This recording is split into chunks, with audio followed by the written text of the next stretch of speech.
Earth might not seem of any particular interest, but for us, it's different. Consider again that dot, you selfish fuck. That's here, that's home, that's us, genius. On it, everyone you love, everyone you know, everyone you ever heard of, every human being who ever was, lived out their lonely, hapless lives.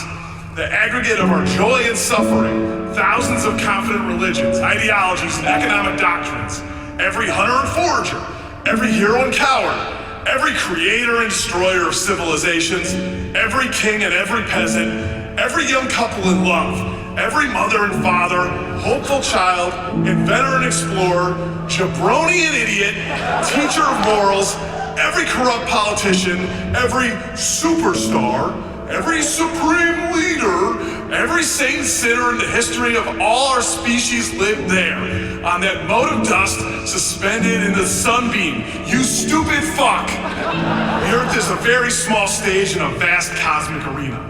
Think of the rivers of blood spilled by all those generals and emperors, so that in glory and triumph they could become the momentary masters of a fraction of a dot.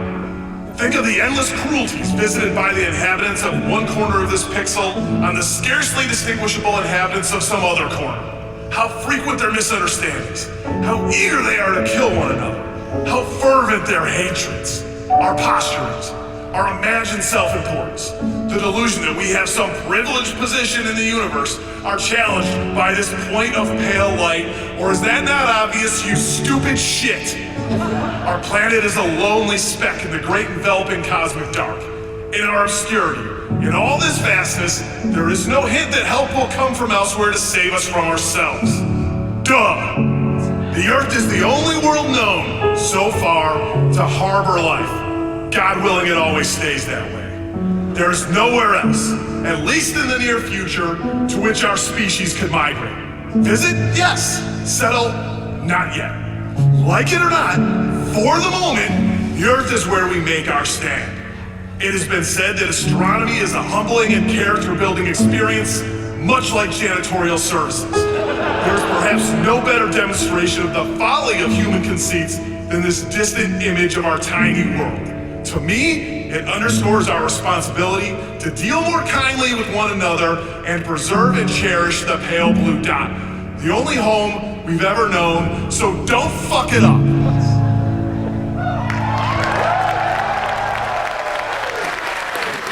Hello, everybody, and welcome to PAX East 2014.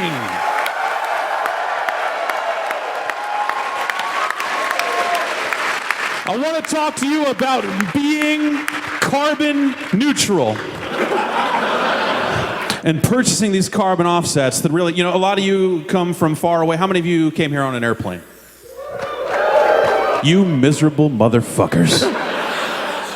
You're destroying our planet. That's Dave Lang's planet. Only he can fuck it up, and he will, don't worry. But it's his to fuck up. How's everybody doing out there?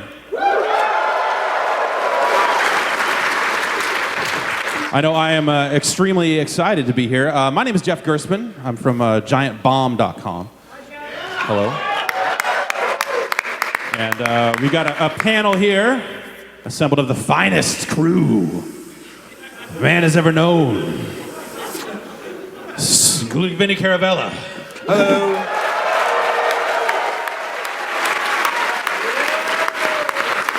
Brad Shoemaker, who is... I'm a little busy here, thanks. Yeah, okay. Brad is going to spend... He's going to spend the next 2 hours inflating that thing so he doesn't have to speak. How's it going to deliver the items if I don't get it inflated? No, that's fair enough, fair enough.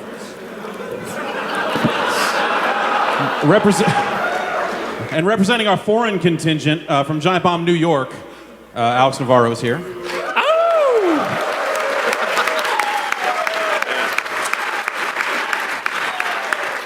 And the one, the only, Patrick Klepek.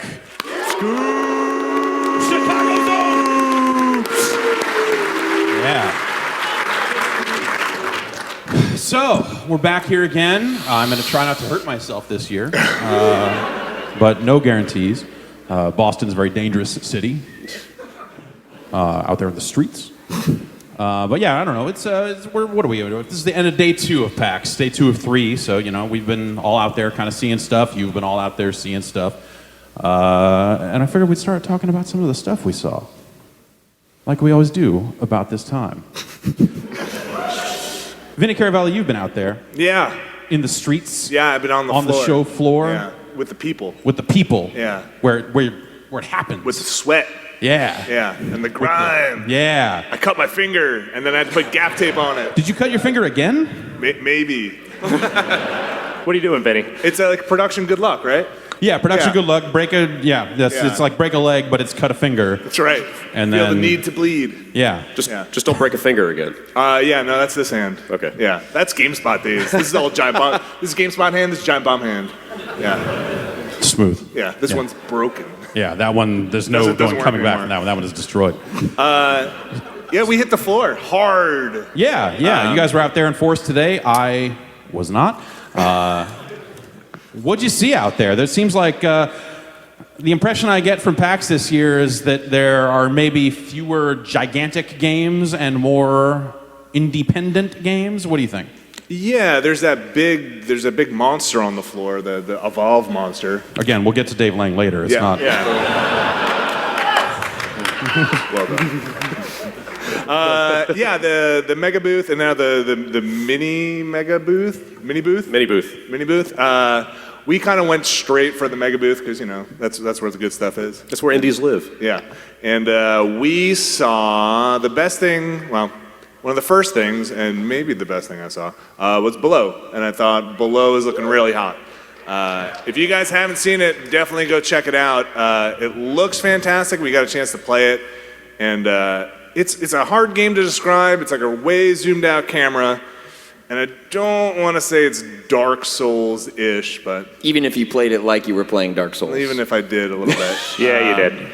I mean, it has like a pretty similar control scheme to Dark Souls. Like it feels kind of immediately familiar. We have like a kind of a heavy character, and you have a sword and a shield and a dodge. And I've told the story a couple of times, but so I was driving the demo originally, and then a lot of the development team has worked on or has played a lot of Dark Souls. So it's not a surprise that that's a game that's an easy comparison. And is it the same type deal, like behind the back camera, like that sort of thing? No, it's like it's overhead, top down, widely zoomed out, but it still has the kind of weight when you play Dark Souls, and they disabled it in the PAX demo, but the game has a stamina system, so you have to be very careful about when you're using the dash and the roll. But when I passed off the controller to Vinny, so he ran into one of the bigger enemies. He's got his shield up and he's letting the guy bash him, and he starts running around the back of the enemy. I'm like, are you trying to backstab that character? Maybe. I was. I couldn't do it. And then, so when you get hit, you just start bleeding out, right? So eventually you're just going to die unless you heal, and I had used up all my healing items. And I remember during the beginning of the demo, like Patrick said, they're implementing a stamina system, but they kind of took it off for the demo because people need to move. And somebody else was coming in for the demo, so I had unlimited dash, and I felt really bad because I was like, I just want to see what else is in here. I had about, 45 seconds to live, and just kept dashing through the entire demo, passing everything that they had spent all their time to make, on a race to get to the end until my guy just died exhausted and fell over, and that was the end of the demo. But I loved it. I thought it was great. And from there, Brad, what else did we see over there? Do you even remember? We tried to go see Enemy Starfighter. Anybody seen that? Anybody like TIE Fighter? Anybody? Wait, that's the one that was hooked up to the Oculus? So yeah. All right, raise your hand if you saw that. All right, don't shake those people's hands. They're all sick. So there's a guy there. They all have pink eye. They're only showing that game on one Oculus Rift here. They didn't have it hooked up to any monitors or anything. So we were going to go look at that. And the gentleman that had the Rift on was, let's say, perspiring profusely on it. And I just couldn't. Yeah. I just couldn't. Yeah, that's. I mean, you think about it, that's going to end up being the thing that's going to prevent VR from gaining acceptance for a good long time, until they can figure out, okay, how do we put this kiosk in this store and then let humans put their eyes up to it and not catch a disease or give someone a disease or make it all gross. I don't know if you know this, but when you put on an Oculus Rift, you're also putting on every other person who's ever put on that Oculus Rift. That's good to know. Yeah. I know you kids are all VR positive and everything these days. Well, yeah. And that's great and all. Wow. But Well, I'm working with a trusted corporation. We're working on something that's called an Oculus Dam, and you just put it right in there over it. And hopefully Vinco will be able to get that together pretty soon. We're not getting into pharmaceuticals just yet. Come on, man. We'll make a mint. We just have that toilet paper, like that toilet seat thing you put around the edge and then rip it off, and then flush down the toilet. We're just going cheap. You're just gonna make one of those for Oculus Rift. So just people have like a ring of paper around their face the entire time. would you play Rift games on the toilet? Yeah, totally. Yeah. I would you play. guys? I would play a Rift game of me going to use the toilet. I have no shame. I feel like once this really gets going and we've got full pods, it'll just be a hookup, and you won't have to go to a bathroom. Yeah. It'll What do you mean by a hookup? like a tube or a hose, some kind of nozzle system, Now you're talking Vinco's language. a funnel. Let's get a funnel. A funnel. Problem solved. Okay. So how was that? Did you watch Starfighter be played? It looks awesome. They had it up. They had the Rift display on the monitor, and I talked to the guy a bunch. It's one guy making it. It sounds really interesting. I didn't get the full picture of it because I didn't play it, but it's got some Spelunky in there and some FTL sound and stuff. But you're saying it's kind of a. But it's an action-y space sim, like Okay. in the vein of like TIE Fighter and. So like Free HOTAS Space. support, like full No, HOTAS, so no, like it's full like- HOTAS support. no, like he- full like flight stick and hands-on. He said people that are going to use that stuff are going to have to put in their own configs because he figured they're used to doing that anyway. So. What? Yeah. He's right. Yeah. He's right. No one should spend any time ever developing anything specific for a HOTAS. It should just come native. It should just be part of DirectX. Just plug it in and go. Eventually the HOTAS is going to be in your mind, man, and you're just going to be going like this, and it'll work. Okay, yeah, I'm with that. Yeah, excellent for that. Like that. See it? Yeah, I see it. That's the hand on throttle. Air Yeah, I see it. throttle. Yeah, I got it. Air stick. It's going to be like a head toss. Yeah. Okay. Speaking of ridiculous things, we, Alex, Brad, and I, we saw Roundabout. Yes, we did. Yes. That's probably the most ridiculous thing I saw. Yeah. Yeah. Brad or Alex, why don't you set that one up? Okay, so who here has actually gotten the chance to check out Roundabout so far? So for those who do not know, it is a game in which you drive a rotating limousine through a city that has, let's just say, is abject chaos. And every passenger you pick up, there is a full motion video sequence that comes attached to it, featuring one of several celebrities from the video game industry playing various characters. Is that all accurate? Does that sound right? Yeah, that sounds about right, Dan? Okay. Okay, good.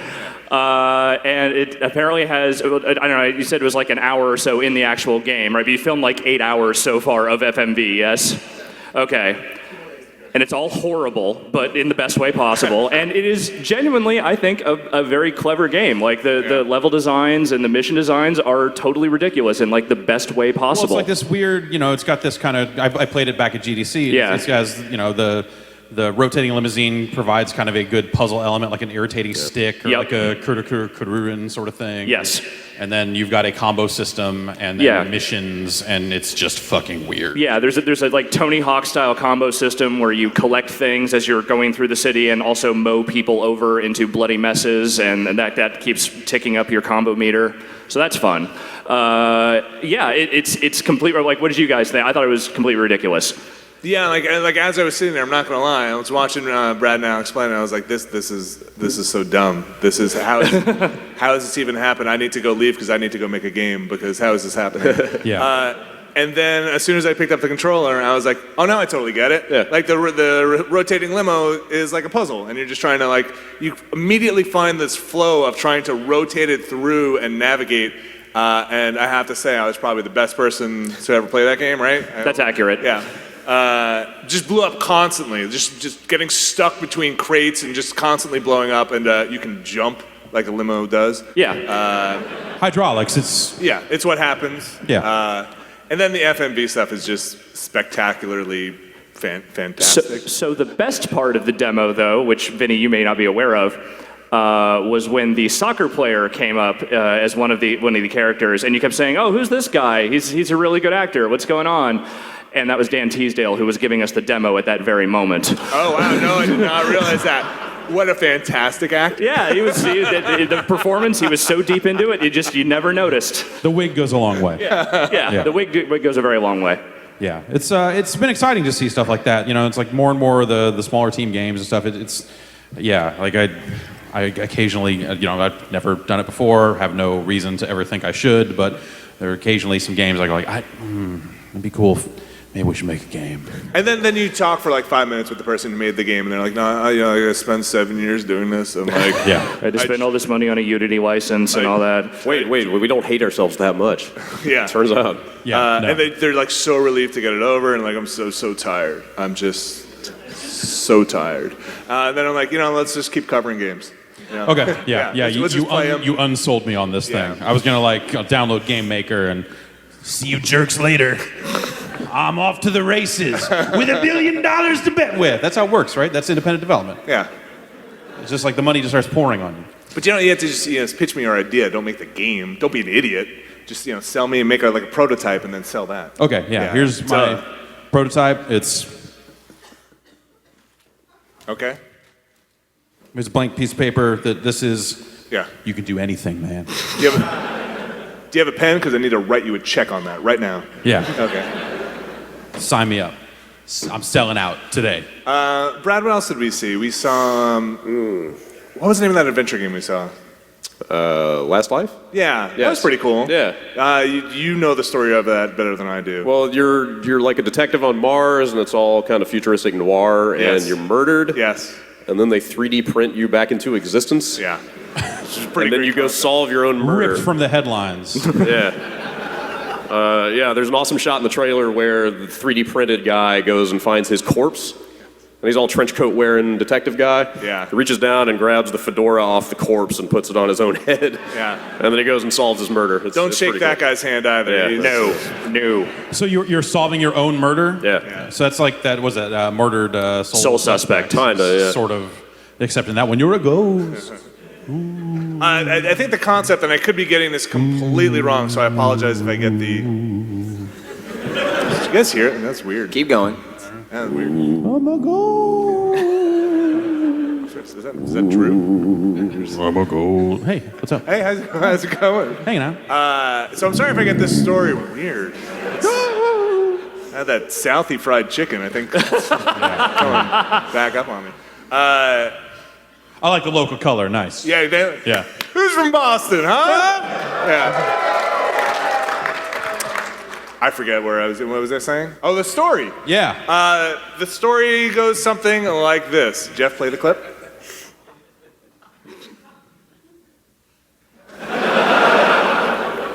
Did you? I did. You did bring a clip, right? You have the laptop, so. There's a USB drive on here. All right. Something like in the future they can 3D print you a new body, and I think they charge for this. And Brad interrupted me if I'm It's a wrong. life insurance policy. Yeah, And it's and- very expensive. So Very expensive. So like once a year they have this party where they take all the people who died that year and then resurrect them for like 3 hours and then pitch them on this insurance policy to be like, you should really get in on this because you're gonna die again after these 3 hours. I thought that was fantastic, and Vinco needs to get into it. That's really fucking grim. Isn't that super grim? Like the I idea told you, of- developers are all fucking dark. But it actually gets better because all the resurrections are time limited. Yeah. So then once you're alive, they upsell you on a subscription that will keep bringing you back to I life. feel like there's a lot that we could learn running a web business on this. As a subscription service that we could really figure a lot out. That sounds cool. What's the look of it? I mean, what is it like? Point and click adventure? This was it's a point and click adventure game, but this was a prototype. So I mean, it's very boxy, like stylized looking characters, but Yeah. he didn't have final graphics in. So Okay. Yeah, looked like prototype. Yeah. Yeah, it was great. You just run around buildings, and it's crazy. Also, I love this- Buildings? Wait a minute. Oh yeah, So Who this likes games with buildings? Boston does. No one does. People Sickos. are over buildings. We're done. Grim, desert, wasteland, no buildings. Okay. You just see all right. This is your new pitch? You just see a gun at the bottom of the screen, and it's like you're holding the gun. And you can hold it up and shoot it. Like how many times? Like, I mean, how many bullets you got? It's bullets. Can we charge for the bullets? I mean, I don't see why not. All right. Yeah. For $4, we sell a bullet doubler. Oh, man. Splits every bullet into two bullets, I like but they this. do half damage. So it's like we're selling nothing. Man, that's too dark. That sounds way too realistic. Yeah. I don't like it at all. Yeah. We saw Darkest Dungeon. Yeah, that looks really cool. Anybody know about Darkest Dungeon? Deepest. Is it Darkest Dungeon? Yes. Okay. No one knows about Deep No. Somebody just had a stroke or something back there. Be careful. Yeah. Boston, rough city. So again, Brad, I think you came running over to me and were like, "Hey, you gotta check this out. Yeah, Stop wasting. exactly what I said. Talk to this guy." And how Was this I last said it. night? Yeah, this was Okay. last night. It's a really Today good Brad we went to impression. Darkest Dungeon. Brad. Oh, okay. I have to talk now. Great. Yeah, give it's up. like a side-scrolling dungeon crawl kind of turn-based combat stuff, but like super stylized art, really nice presentation. But there's like a psyche system. Yes. Where every character has like unique phobias and a stress level that you have to manage, and somebody might be terrified of skeletons, and then they don't want to fight the skeletons. And so as their meter fills up, as they become terrified of these things, or they reach a point where they either freak the fuck out and they lose it, or they round the corner and they become more courageous. And then you have to, if they're freaking out, you have to take them to a bar and have a drink with them and kind of mellow them out, and your dungeon party has to find its peace again. And I was talking to one of the guys who worked on it, and I said, "You guys have been taking a lot of cues from your development process, huh?" He said, "Yeah." I was going to say that for a minute there, that sounded like Friday the 13th for the Commodore 64. Yeah, It's like a lot of face cues from fills there. up and yeah. Also sounded like Dave Snyder's method of engineering, where it's just like, man, let's just work really hard and then we'll just go get wasted. It'll be fine. Yeah. It'll be fine. I know you're really scared of skeletons, but dude, it'll be all right. Yeah, just get some drinks. Yeah, it'll be okay. It seemed really cool. The classes are super weird. I think one of the classes is Leper, which your standard kind of typical Sure. tank. Fantasy archetypes. Yeah. Leper. Leper can backstab. Yeah, of course. Yeah, naturally. I think that's about all I saw. I don't know, Yeah, you guys? you know what I really like about going to see all these indies is that they're all their own bosses. So it's like anything goes, They can say whatever they want, and you could be like, "Hey, you should send us this next week," and they'll be like, "Yeah, okay," Yeah, It's loose. It's a joy. Very loose. Yeah, normally it's, when it comes to kind of standard big publisher games, it's like they have a big PR process of just like, well, then at this point we'll negotiate to see who's going to get the first hands-on and who's going to write the best preview for this, and we'll put it in their top slot for a full week, and then we'll get in the exclusive and hot exclusives. And you don't get to do things like play. It'll be like really weird things like, I'm going to watch you play this game, and you're not going to let me play it, and that's dumb because you're making a first-person shooter, and I know how those fucking play. So, yeah. Yes, it is. There's a refreshing amount of freedom with kind of just the way games are changing along those lines, for sure. Yeah, and I really love going to see those games, and then the person showing you the game is probably the person who spent their life making it, and they're super excited And depressed. and But they're very and excited. Very tired. nervous. They're very excited to be depressed. But also super qualified to talk about it, and not like there's 30 kiosks for this game, and we brought these people in and said, here are the 5 bullet points you can discuss. Like, you can jump. And then, Did you It's like pretty the, good though. Did you like the Pretty jumping? good jumping. Did you like the jumping? He was all right. All right, I'll note that here. This guy liked the jumping. the guy with the curly head. Yeah. Put it in his file. And there's like an air of danger about the whole thing. Like everybody's, I hope this one works. I hope we make it because we might not be here next year. And like just seeing everybody. Yeah, like kinda- what the dark undercurrent of what that means. Like, Totally. you might not be here next year. Like, I hope you're here next year. Yeah. everything's like a huge risk, and like that means everybody's giving everything they got, right? And like you can really feel it as you're walking through all those areas. It's not like a Vegas street where everybody's like, hey, yeah, come on. no. You like girls? Come on, Darkest Dungeon. Free to play. But it's, everybody's like really excited, and not to say big publishers aren't excited, they obviously are, but it seems like some people can become a little detached from the product at that point. Sure. And you don't get that at all at the mega booths.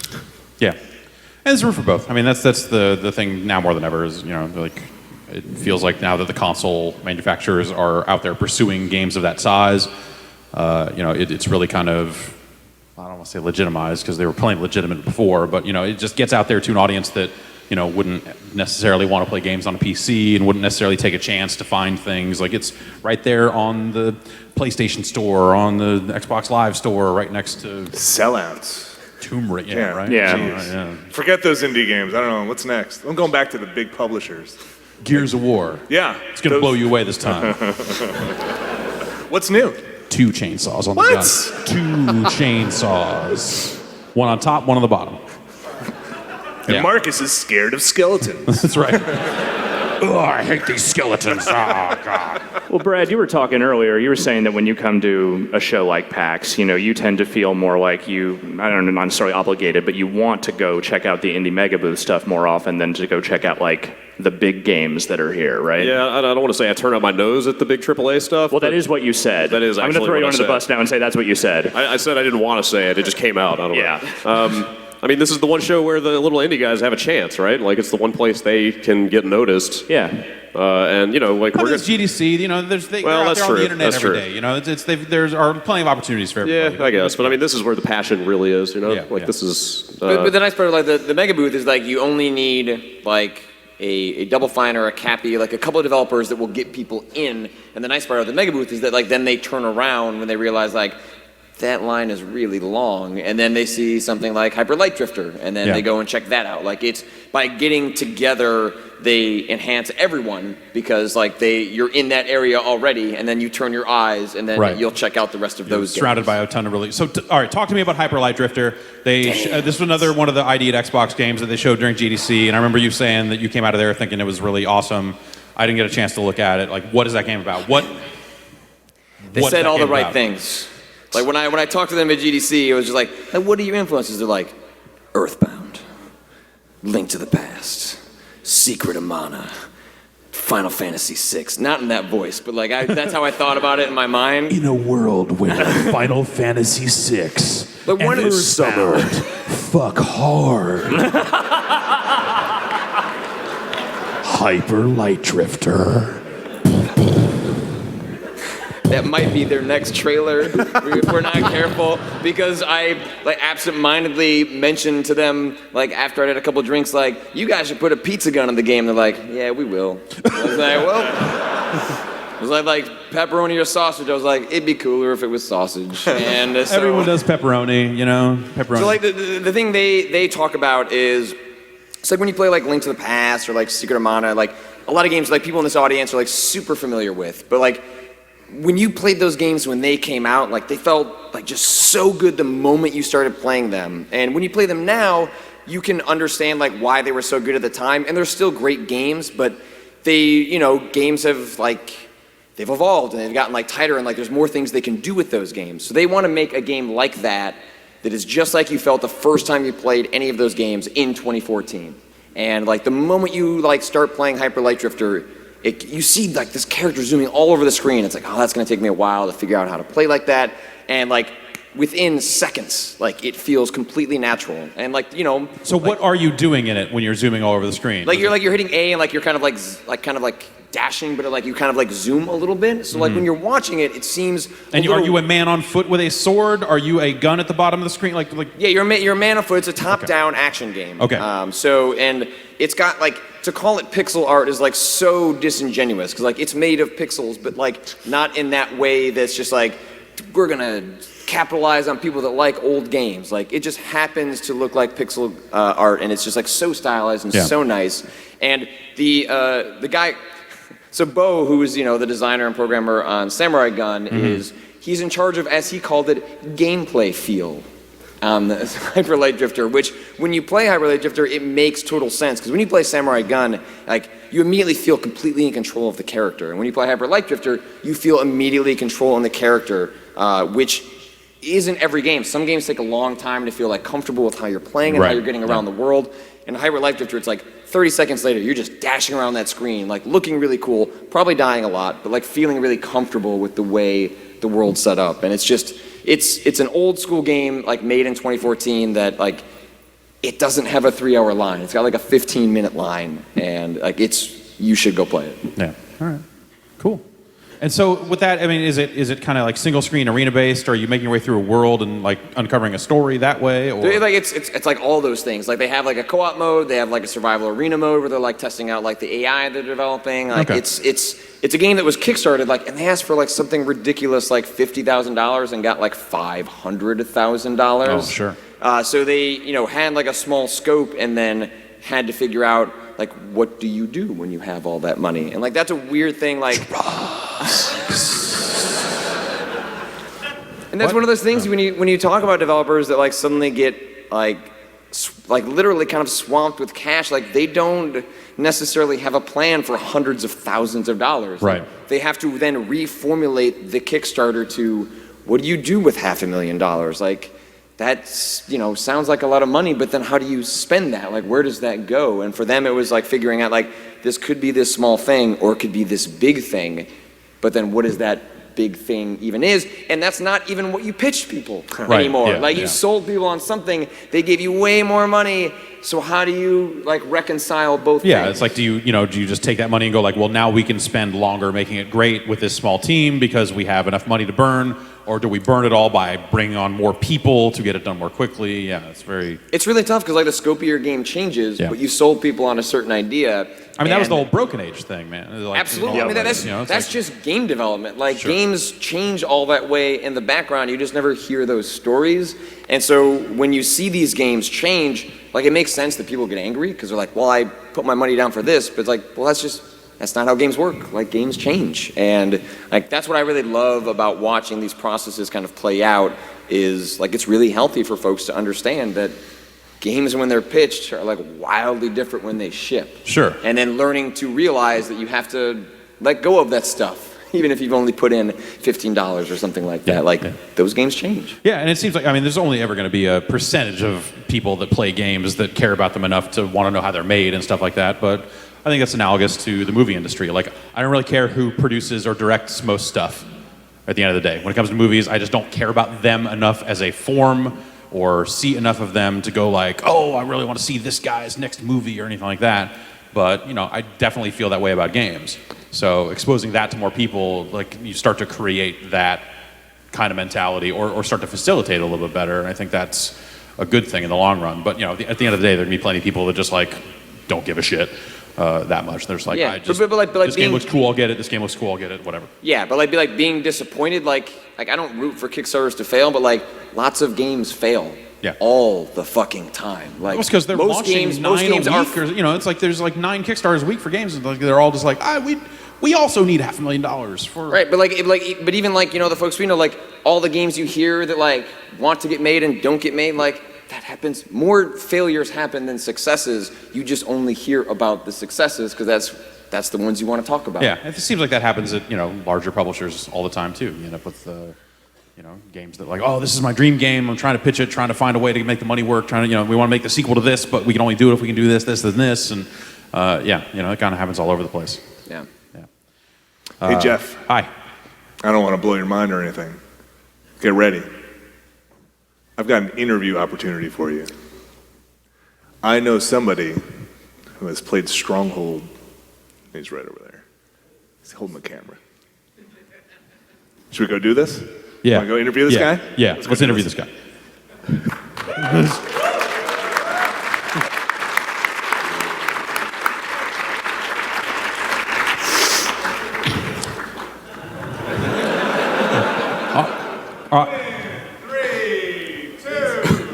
All right, here we are, live on the floor at PAX East 2014. I'm joined by Drew Scanlon. How you doing today? Hey, excellent, thanks. Great, glad to be here. Good to see you. I understand you played a game. Is it Stronghold? Stronghold, yeah, Crusader 2. Crusader 2. So like Crusader No Remorse, or like just Stronghold Crusader. I don't know what. Okay, let me back up. Can you take it again? PAX East 2014. Boom, we're here, motherfuckers. I got Drew Scanlon in the house. We're gonna talk about Stronghold Crusader 2. What the fuck is this game, yo? Yo, this game, you got a Stronghold? All right. I can fuck with that. What is a stronghold? What do you put in your stronghold? What are you trying to hang on to? Your keep? You gotta keep your keep. You gotta keep your keep. What's in the keep? I can't tell you. What the fuck? You gotta get in the keep to see. All right, that is really heavy. That is like some next level castle doctrine type shit. You got to get up in there and see this. That is, I don't even understand. What? Okay, no, seriously. What is Stronghold? You played this? I did, yeah. It's way better than Stronghold 3. That's all you need to know. All right, way better than Stronghold 3. You heard it here first. Thanks everybody watching. We'll be back next week, and see you.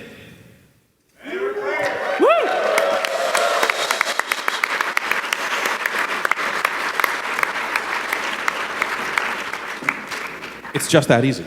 That's exactly how it happens. We had to do that. We had to get at least one, or this whole trip isn't justified. I know, yeah. We don't shoot anything other than this panel. It's Yeah. like, why? We can't come back. Yeah, no, that was exactly. Good interview. Thank you. Yeah. Good questions. Felt good. Yeah. Oh, yeah, well, thank you. That's, I had prepared pretty hard for it. So. You guys see anything else, Vinny? We covered you, Brad. Seems like you're squinting, going like, I don't even know what video games are, man. Tapped out, man. I got to get back to this donkey. All right, you keep inflating that donkey. All right. The fuck It's weird. is It's that? like I hear that like once every 2 months in the office. Yeah. I thought we would escape it out here. Yeah. We had to push this video shoot back. Brad was inflating the donkey. Where I go, the donkey goes. All right. Okay, no, that's... Hey, man, I get it. Alex. Hi. Hi. How's it been going? It's been all right. Yeah? Yeah, We drove in we did. to Boston from New York. We had your iPad going and Mixler going the whole time. That's right. We did a live broadcast of the 4-hour drive from New York to Boston. Did you guys do that while you were still eating lunch too? Yes. I feel like I saw that. Okay. Yeah. Yeah, sure. we stopped at a deli somewhere in Connecticut, and Jeff said, yes, let's keep this going while we go have sandwiches. And then we went in there, we went to the counter, and the woman didn't tell us that we were supposed to go sit down and talk to a waitress to get food. So we ordered at the counter, and then we tried to sit down, and the waitress yelled at us, because apparently you can't do that. So there was a whole thing. Finally, they let us sit down, and the waitress actually hit me with a menu. I'm not kidding. She actually hit me with it. Connecticut, She was sassy. Connecticut does not fuck around when it comes to its dining laws, apparently. Yeah. They don't like being live streamed on the internet. I'm sure you told them all that's what was happening. Yeah, exactly. Yeah, we announced that as soon as we How walked in dare there. you. Not only am I a top Yelp reviewer, but this is being live streamed. I'm sure you heard of Mixler. I've checked into this establishment 18 times, and I'm 2 away from becoming the mayor, and how dare you? I don't think that would have gone over very well. Every single person in that restaurant looked like the sort of person who would think the NSA was bugging their phone. And turns out we were the ones bugging the restaurant. Yeah, totally. I don't know. That is our dark future, and I'm willing it to happen. But yeah, we drove up. Yeah, it was a good time. It was good. Yeah, a lot of dead trees. I don't know. Yeah. Don't see that out west. Oh, trees. Well, we have winter here. Yeah. They don't have that where you come from. That sounds like a bunch of bullshit. Kind of is, yeah. Yeah. So, this is being live streamed here tonight, right? It is, yes. So everyone at home that is watching from the comfort of their home, that is not watching our archive, our clean archive, I'm sorry. You calling the stream dirty? I'm sorry about the gigantic ad banners. We work a little blue here, yeah. Super fucking weird. Like, I was watching it earlier. It's just like, did you know you could order this shit? Like over the panel, like, what is going on? Is it like right below us, like right now? Like right here? Is it Yeah, it's like new right egg? here. Like they should buy New this egg. right here? I think so. Yeah, like, I don't know. buy that. Buy this right here? I don't know what it is. It's like peanut It's like pills, there's like a right? paragraph of text about a product, and it's just like, here's an item you could buy. Anyway, now back to these guys doing a trivia show or whatever. It's just weird. It was a weird thing. It was a weird thing. Alex, you've been here Yes. almost the entire time. You saw some games. I did. Let's hear about it. So most of the games that I saw are the ones that they saw, but I did see a couple of other things. Fuck you. Okay. I actually got to sit down and play Transistor today. Yeah. See, it's still super weird for me how super into the Supergiant stuff everyone is, because Greg was my boss for a lot of years, and it's still weird to think of him as like someone out there, putting out his craft, his art, and people are way into it. Yeah. I go up there and I'm just like, oh cool, there's that guy who used to sign me reviews all the time, and now he has made these games that everybody loves. Yeah, it's been cool to see that. I mean, it debuted here. Was that last? Yeah, it was last PAX East. The first time it was playable, and I thought it was pretty cool back then. So you saw what is? I mean, they're real close to finding. They just announced their release dates, May 20th. Yep. So they're out real soon. Yeah, they're content locked. They're just bug fixing at this point. Did you say butt fixing? Yes. Okay, sorry, it's just echo up here. Yeah, butt fixing. Okay, they're butt fixing. Yeah. And what did you think of it? I like the demo that they showed last year an awful lot. This is the same section of the game that they showed last year, but the changes are like in the art and the animation and just like sort of the UI and polish are really evident. I mean, I thought it was fun before, but even just sitting in that booth with the headphones on, I kind of just sort of lost track of what I was doing. I was just, I got super into it, and I was really bummed that the demo was over in about 10, 12 minutes or whatever, because it's really engrossing and really good. The combat is pretty phenomenal, especially the stuff where you can kind of plot out the different attacks that you do. Right.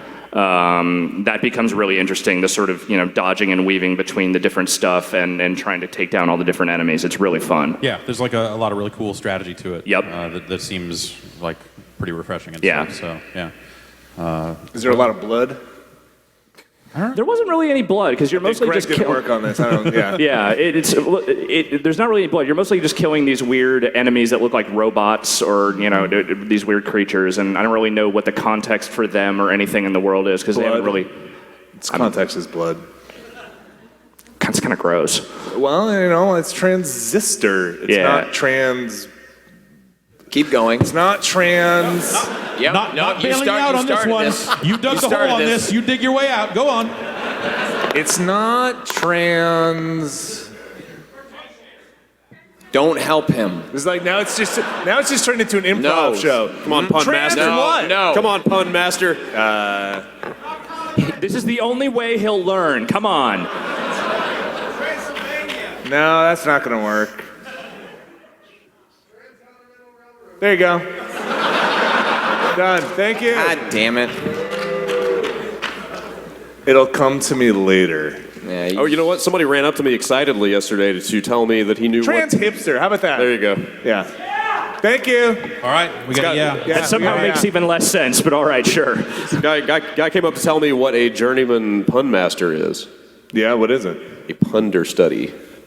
Wow. You sure that man was a journeyman? That's pretty good. And that's the Giant Bomb panel, everyone. Thank you very much for coming out. I'm just the messenger here. That's pretty good. Yeah. Did Donkey bring you that one? Yep. Yeah. Good. No, it was a guy. Why don't you keep blowing up the donkey? Yeah, how's that donkey going, Brad? Come on, what are you doing? Brad's comments are getting better and better, so you might as well just keep going. exert- As he's get running more- out of oxygen. I think it's the hypoxia. That's Yeah. Get the oxygen away from your brain. Definitely not the Jameson we had before Yeah. the panel. It's not helping. How about what else? I didn't get to play too much else, but I went and checked out a couple of other things. Let's see. I went and saw Hotline. I watched a bunch of people play Hotline Miami 2. I would have been fine with him continuing. I don't care. No, it's all. All I hear up here is echo. So Okay. that's all that's happening. Then Yeah. I can't hear you. I want to hear you tell me about Hotline Miami 2. Okay. I have not seen this game. Yeah. Is it just the first game again? I mean, from a gameplay perspective? Yeah. Yeah. Okay. Yeah, they made Hotline Miami again, and it's somehow bloodier and crazier, All right. and it's now Hotline Miami 2. All right. Yeah. So yeah, that's what I got to say about that one. Yeah. Cool. And the other one I checked out for a while was Lovers in a Dangerous Spacetime. Yeah. I think I talked about that one at PAX last year, but Jesus Christ. that game is Brad. real cool. You gonna die over there? Is it picking Not up? yet. Just keep at it. All right. Yeah. Keep going, Brad. You can go over there. Deeper. This is the most exercise he's gotten in a while. All right.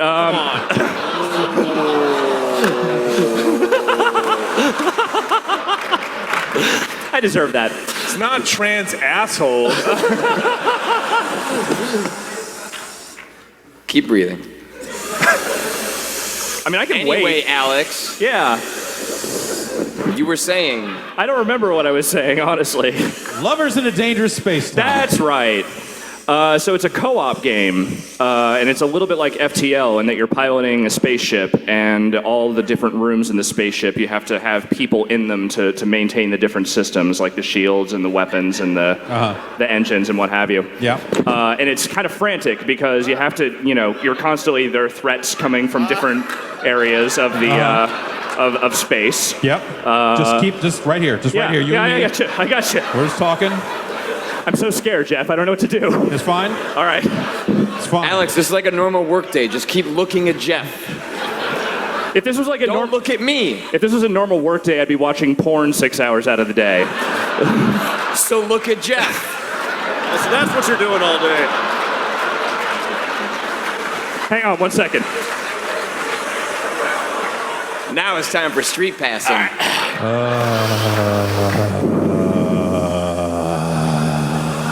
Grunt a little lower.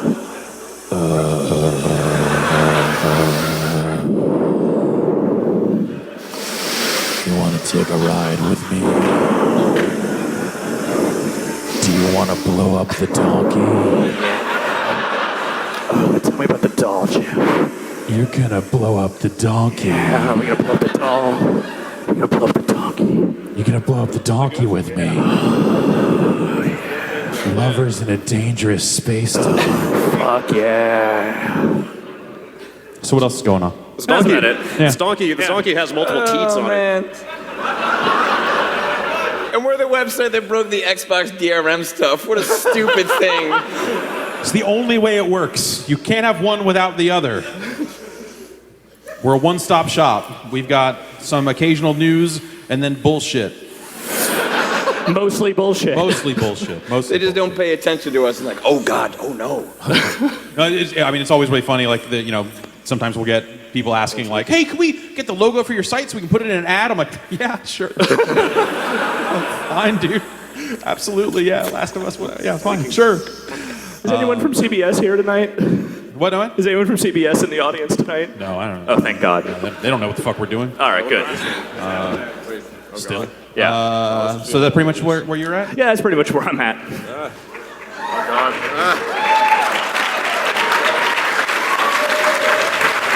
Really, the best part is where he's blowing on the donkey. Whoa. Every growing boys need milk. Yeah. Patrick, Yep. you're a growing boy. Well, I just turned 19. Yeah. We had to sneak into that bar last night, but it worked out pretty well. Well, you got in. Yeah. Couldn't make it to the top floor. Not important enough. Right. So, We're so sorry. you've been out and about. You've been conducting some interviews. You actually booked appointments for this show like a goddamn professional, Yeah. which I appreciate. Someone's got to try. Yeah, At least and like a little. Oh, jeez.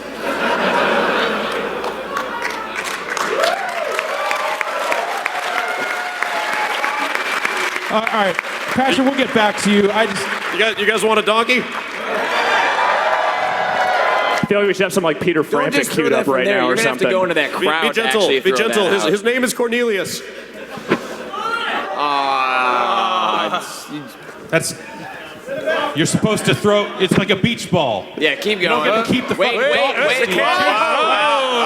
Mind the cameras, please. That's esports, right? That's Yeah. Okay. This is Big plays. This is That our is- Dota commentary. Yeah, that Fly, was, donkey!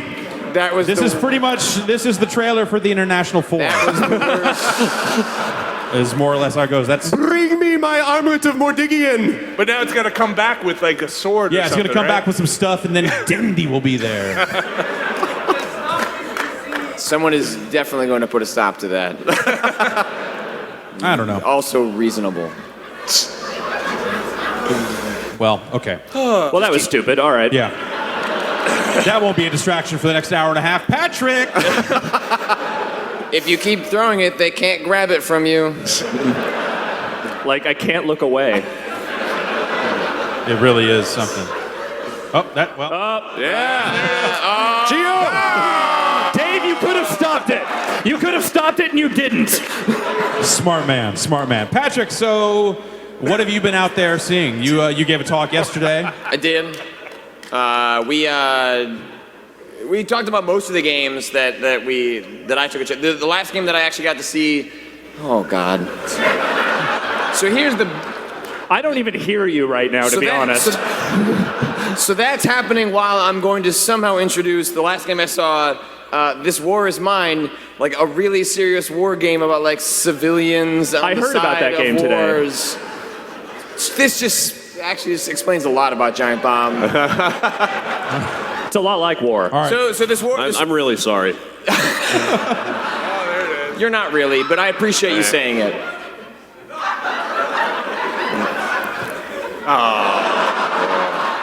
Someone grab his phone. Yeah. That's not his phone anymore. That's my phone now. That's my phone now. All right, This War Is Mine? So This War Is Mine is from like 11-bit studios. It's their kind of whole premise is the idea that you see a lot of war games, and the idea is like, in war there are like people kind of on the sidelines, and there are kind of just like scripted horrible sprites on the corner, and instead they want to try and tell their story. So the general premise of this is the best. No, go on. Yeah. Describes my general workflow with Giant Bomb.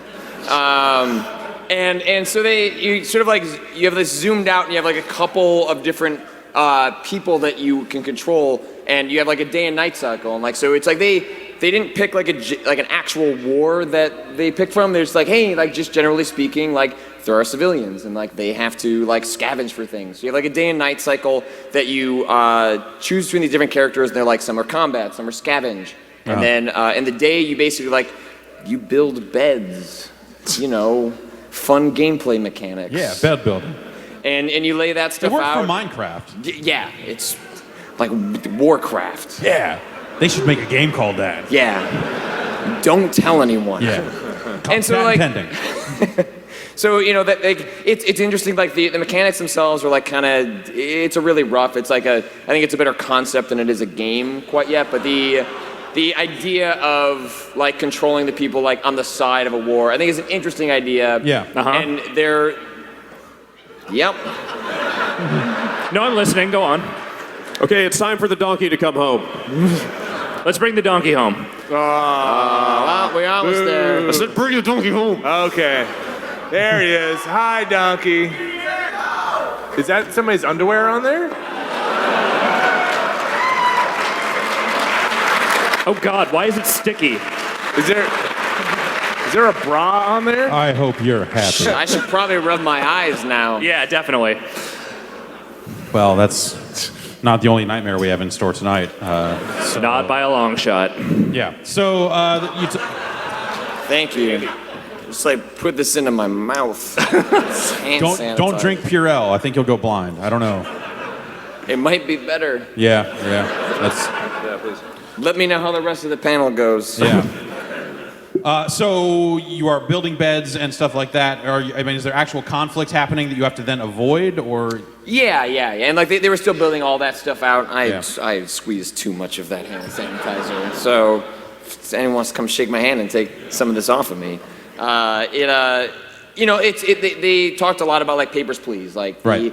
the idea of in some ways tricking people to like think about like more serious subjects, like because you have like these like games for change and like stuff like that, which like it's a really noble goal, but the games aren't any fun. Right. Like it's a lot more It's interesting. like the dark secret that no one likes to talk about when they talk about serious games. Yeah. Is that they're serious. Seriously bad. Yeah. Like they're not It's any like, fun this to play. isn't- Yeah. It's like And they you're don't have getting- to be fun, but like the mechanics have to be engaging, right? Like Yeah. Papers, Please isn't necessarily like fun, but it actually like you have a series of rules and like you feel good when like you apply those. Like It's the sort of thing like Papers, Please. I think works.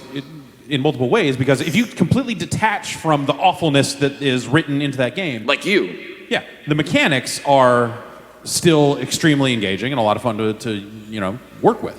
But yeah, a lot of that stuff is just like, well, if this story wasn't here, this would not be a product. You would look at it and just be Right. like, well, I'm just clicking on stuff. And it's like, Oregon Trail, for example. Serious games.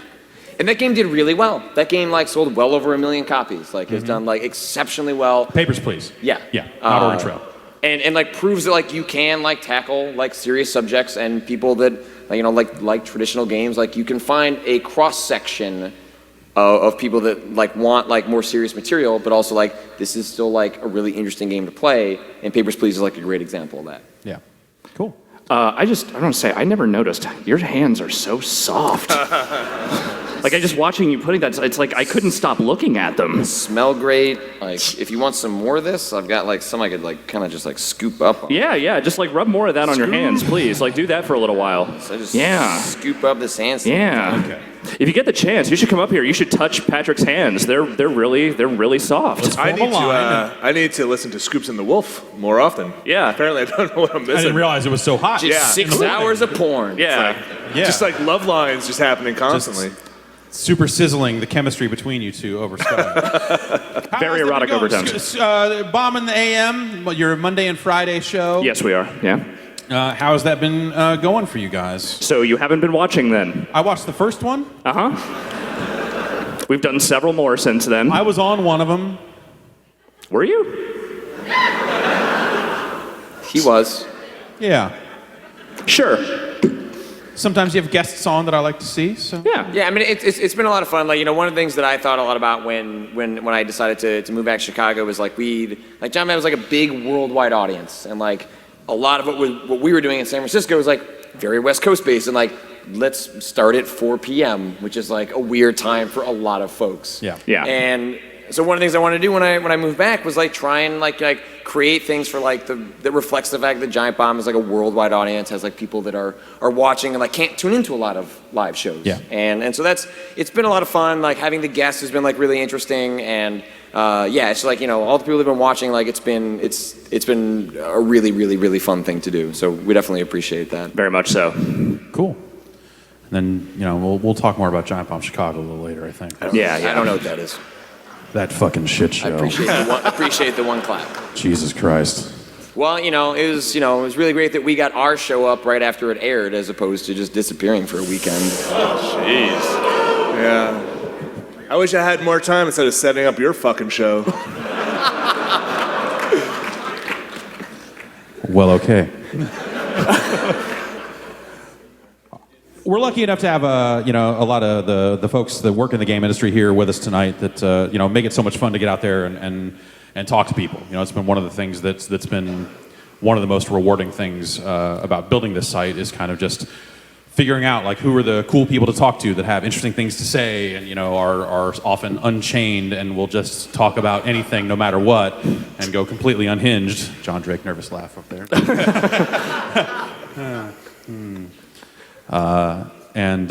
That's been a great time. So we have a few folks in here tonight that we'll bring up, and I sprung this on them right before the show started. Gio Corsy is here from PlayStation. You want to come up for a little bit? Yeah.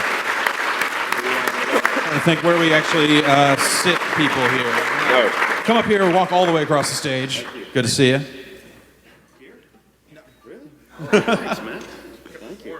So now, Hello. Gio, how long have you been with PlayStation now? I've been with PlayStation for 8 months. Yeah, and you're working with Adam Boyes. I am, yeah. What's it like working for that nightmare of a man? Actually gave that nightmare of a man his first job in the industry. Really? Yeah. So was that? Yeah, you can blame me. You're the vector. Yeah. So that would have been, I guess, like, is that QA at EA? Yeah, Electronic Arts Canada in the mid-'90s when we all had hair and everything was amazing. I remember the mid-'90s. Was it really that amazing? It was. Okay, all right. Two words, frosted tips. Yeah, okay. Yeah, you're right. You know what? You're right. Yeah. I spent a good. I would always bleach all the way and then let it grow out, so Yeah. it would be like a natural tip sort of thing. I didn't, and this is what happened. So last time I did it, chemical burn real bad. My hair, I feel like it stopped growing the same way after that. And it was That's just age, buddy. Shit. Yeah. Fuck. It was real scary. Yeah. It was a real scary moment. Yeah. But for a little bit there, I had kind of looked like Ric Flair. I just want to say good job on the donkey. Well, thank you. Now that I'm here, and I put a lot of myself into it. yeah, I can tell. Boo this man. So, Gio, you have been one of the key points of contact on Twitter for this, like, building the list. Yes. And that's been, I guess, like since last PAX or Since even PAX Prime, yeah. since PAX Prime. People have been able to tweet you at Gio Corsy with like the games they would like to see. Yes. And it seems like that's been. I imagine you've gotten a lot. I've been tweeted at a number of times, yes. So what sort of games? I mean, it seemed like this was, you were looking for like not only kind of dormant franchises that that Sony controls, but also kind of other third-party things. So like, what's the goal with that stuff? Are you the finder? Do you find studios to work with IPs to work on games? I do, absolutely. But the goal of the building the list was to see what people were passionate about and just give the. There you go. Yeah. See, that's my life right now. All viable franchises. Yeah. You should block that guy. You're really picking winners. Yeah. I'm going, I'm at PAX Prime having dinner with Dave Lang. You guys talking about Shenmue? I'm traveling to Japan. Is it about Shenmue? I'm having dinner with my wife. Are you guys talking about Shenmue and eating about Shenmue? There's a lot of passion for Shenmue. Is anybody passionate about Shenmue out there? Is there a way to cancel out passion? Like, could I just stand up here and say, like, look, don't make Shenmue? Can I like put a stop to it? Is that? Who here isn't passionate about Shenmue? It's a fucking bullshit forklift simulator for assholes. You people have been fucking fooled. That game was never that good. It was just a bunch of like half-assed ideas put together in a way that you had never seen before. It's a fucking tragedy that you're like, man, let's make another What is Shenmue gonna 3 gonna be like? Well, this is actually Shenmue parts 6 through 14 in Yu Suzuki's grand scheme. It's in the glove box of his Ferrari. Just dig it out. It'll make a whole lot of sense. God damn it, man. Shenmue. So yeah, that's. So when's Shenmue coming out? I don't know. According to the latest tweets, apparently Phil from Xbox and I are going to make the game together. We're going to, release it on Nintendo, and it's just going to be the most amazing thing ever. So it's a big Microsoft, Sony, Nintendo jam. It's going to be. Yeah, I mean, if there's one thing I've always said is that Shenmue belongs on an underpowered platform. Yeah. What else have been? Yes. Wow. Sometimes it just comes out, man. What else have been the big hits? I know. Well, I remember when I was talking to you about it while we were drinking pretty heavily at PAX. I think I might have just shouted Parappa and Jet Moto over and over again. Yeah. Those are popular. Yeah. Absolutely. And what else has been? Well, at GDC, I got langed like many of us did, and he started this whole Windjammers.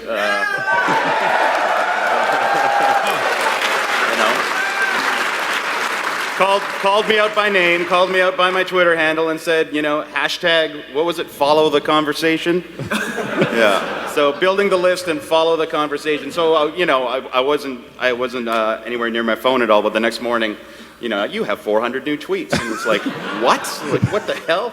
And it was Windjammer. So thank you, Dave Lang. I got a text message from Dave Lang one night that said, hey, if you really want to make Gio's life a living hell, you should go retweet the last thing I tweeted. I didn't go read it. I had been drinking. Yeah. So I look at my phone and go, all right.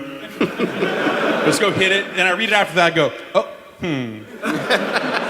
well, okay. Yeah. So when's Windjammers coming? Yeah. So I mean, obviously, can't really get into specifics about any of that stuff, but has there been progress made on any of these games? I mean, some of them seem like we're talking to a lot, but I mean, a lot of them are very dormant and tied up in legal shenanigans and stuff. But we investigate almost everything that comes to us on the list. Cool. Wow. That sounds. No promises. Yeah. Not saying anything's going to happen. Nothing saying we're going to announce anything soon. But we use it as a gauge to see what people are passionate about. And Well, I'm looking forward to playing the remake of Vib Ribbon, and you and 4 others. that's right. Yeah, I'm gonna 5. I'm digging 5, boom! 6. Make it work with Spotify. How many won Vib Ribbon? Okay, how many of you who cheered have actually played Vib Ribbon? Okay. That's less. I'm just saying. How many of you stole it because it wasn't released in this country?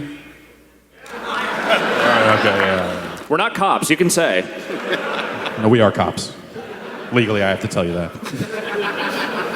And then another big part of your job has been kind of out there. I feel like I've had a lot of conversations with you about Borderlands 2 for the Vita. Yep. And that's coming out pretty soon here. What is the PlayStation involvement with that game? Is it like you're kind of hooking up developers with publishers and that sort of stuff? Yeah, we worked. Randy Pitchford from Gearbox wanted to bring it to Vita, but his team was working on other things. Adam said, let's let Sony do it, and so we brought on third-party production, and we're working with your friend and mine, Mr. Dave Lang. He's not my friend. That's not my friend. One part of that was Galaxy right. to bring bring the game to the Vita, and it comes out next month. Cool. Yeah, I understand that Jared Ray is walking around the 2K booth with like Vitas strapped to him, to show it off to people. Yeah, we got about 4 or 5 guys in the 2K booth with the. So if you haven't checked it out, head by the 2K booth with the giant statue of Dave Lang and check it out. It was said earlier. I'm just keeping it alive. You got to keep this thing going. Well, Gio, thank you very much for your time. Absolutely. It's good to get you up here and talk It's to you. great for to a be little here for while. the first time on a giant bomb panel. Thanks very much. And, Thanks, everybody.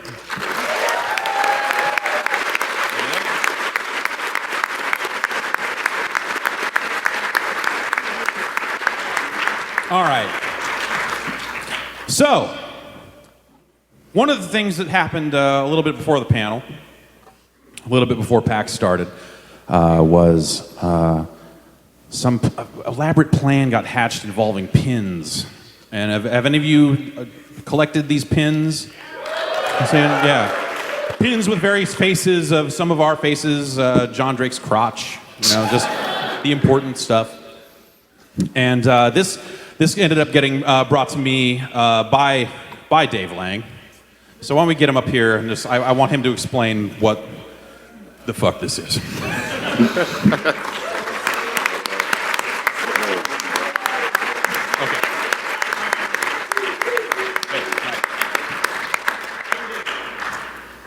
All right. Hold on. So first, Vinny, the word you were looking for, transfusion. It's like too cerebral, man. But blood? The kids aren't gonna get You it. want blood? A trans asshole was the way to go. All right. So the pins. Yeah, so the pins.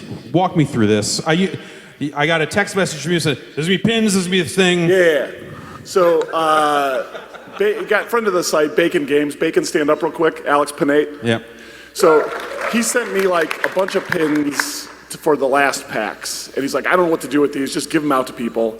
So I started giving them out to you guys and vining it, and it was kind of cool. And then he's like, oh, we should do something bigger this time. And he made all these elaborate plans that I then didn't pay any attention to. Yeah. Scuttled, and we regrouped at the last possible minute to snatch victory from the jaws of defeat. Yes. And so what we ended up doing was, he's like, let's make a game out of this. How do we do this? And I'm like, wait, I'm a business guy, I can't help. So then we called Dan Teasdale. and Dan, like, I can buy the buttons, because I got that Skrilla. Oh, yeah, see, that's... Yeah, you look like a businessman. Yeah, tell me, right? So business. I think you got to make the gun noises. Is it pews or is it... Do you have like a business gun catchphrase? Always be signing. Okay, all right. Maybe workshop that a little bit. Okay. Yeah. Oh, not now. Later? No, not now. Later. Yeah, okay, cool. Yeah. So the buttons got turned into a game. So then Teasdale made all these buttons. I bought them. We brought them here. And we thought, like, so Alex is, he's been loving the work you guys have done for years. And he wanted to give back to you guys because he loves everything you guys do and what you mean to him. And so we said, okay, let's make this like the crowd will vote on who is the favorite Giant Bomb personality. And that person will get a prize. And so we learned 2 things through this exercise. We learned you cannot pay people to take buttons of Brad Shoemaker.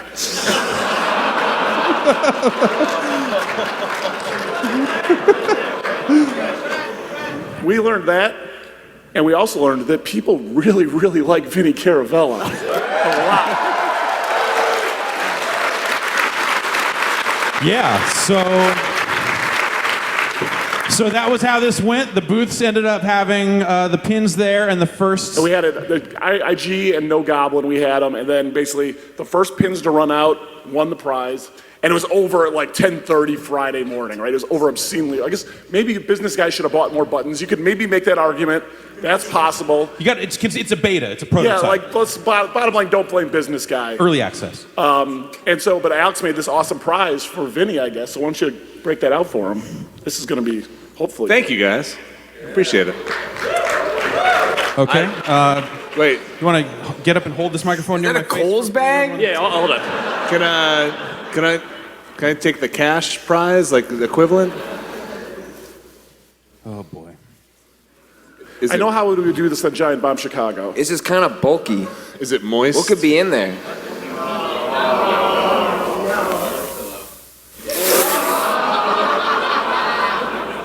Oh, wow. It's a John Drake body pillow.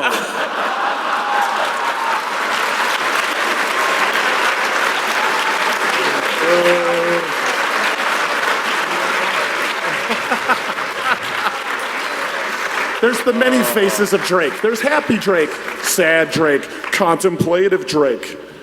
And we got Yen Sid Drake up here, a licensed Disney-approved creation, I'm sure. This is If you say it, it's true. When you pre-order Disney Fantasia Music Evolved, which is going to be released in 2019. Maybe, I don't know. Perhaps you will get this body. So, Vinny Caravella, you've won. Yeah, well, I won. I won. You've won. Yeah, that's, sure. This elaborate prize to have and to hold until death do you part. Please don't throw that in the audience.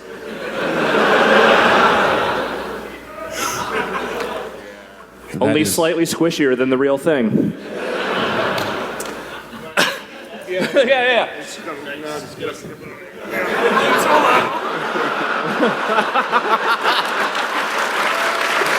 Oh, man.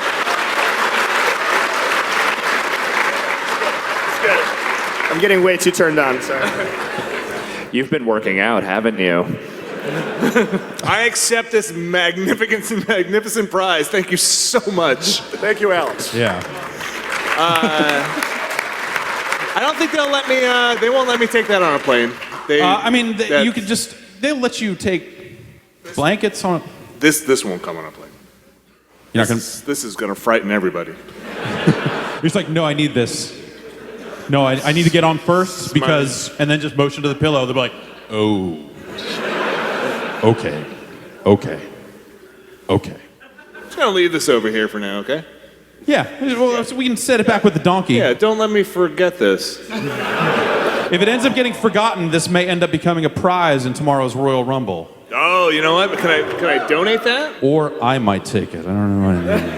Yeah, I'll just donate that. That is a pretty sick pillow. Who was second? Jeff was second. All right, okay. So if you turned in, then maybe. All right, we'll figure that out. Do you know any of the other rankings off the top of your head? I know Brad Muir was like 11th and Brad Shoemaker was 12th. Wait, we only have like 6 employees. Well, Brad Muir's not one of our employees. John Drake's Dazzle Crutch. It's hard out there for a Brad. I don't know what to say. Yeah. It's a nice smile. Like you see a pin with that smile on it, you perk right up. You're like, I want to be that guy. Who wouldn't want to be right next to Brad Muir? Who wouldn't want to have Brad Muir on their chest all the time? It's unfortunate that he's not I don't know, here. man. I've done it. It's overrated. Okay, all right. To everyone who made me not last, thank you. Yeah. All right, well, you know what? We've got 2/3 of Giant Bomb Chicago, a loose ragtag group of miscreants, only one of which actually works for me, up here. So why don't we just go ahead and complete the cycle and turn the panel over to Giant Bomb Chicago. Max Temkin, Cards Against Humanity's own, Max Essentialist's own. Get up there, have a seat.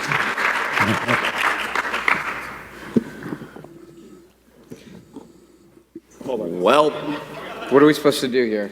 I have some questions. Oh, we got something.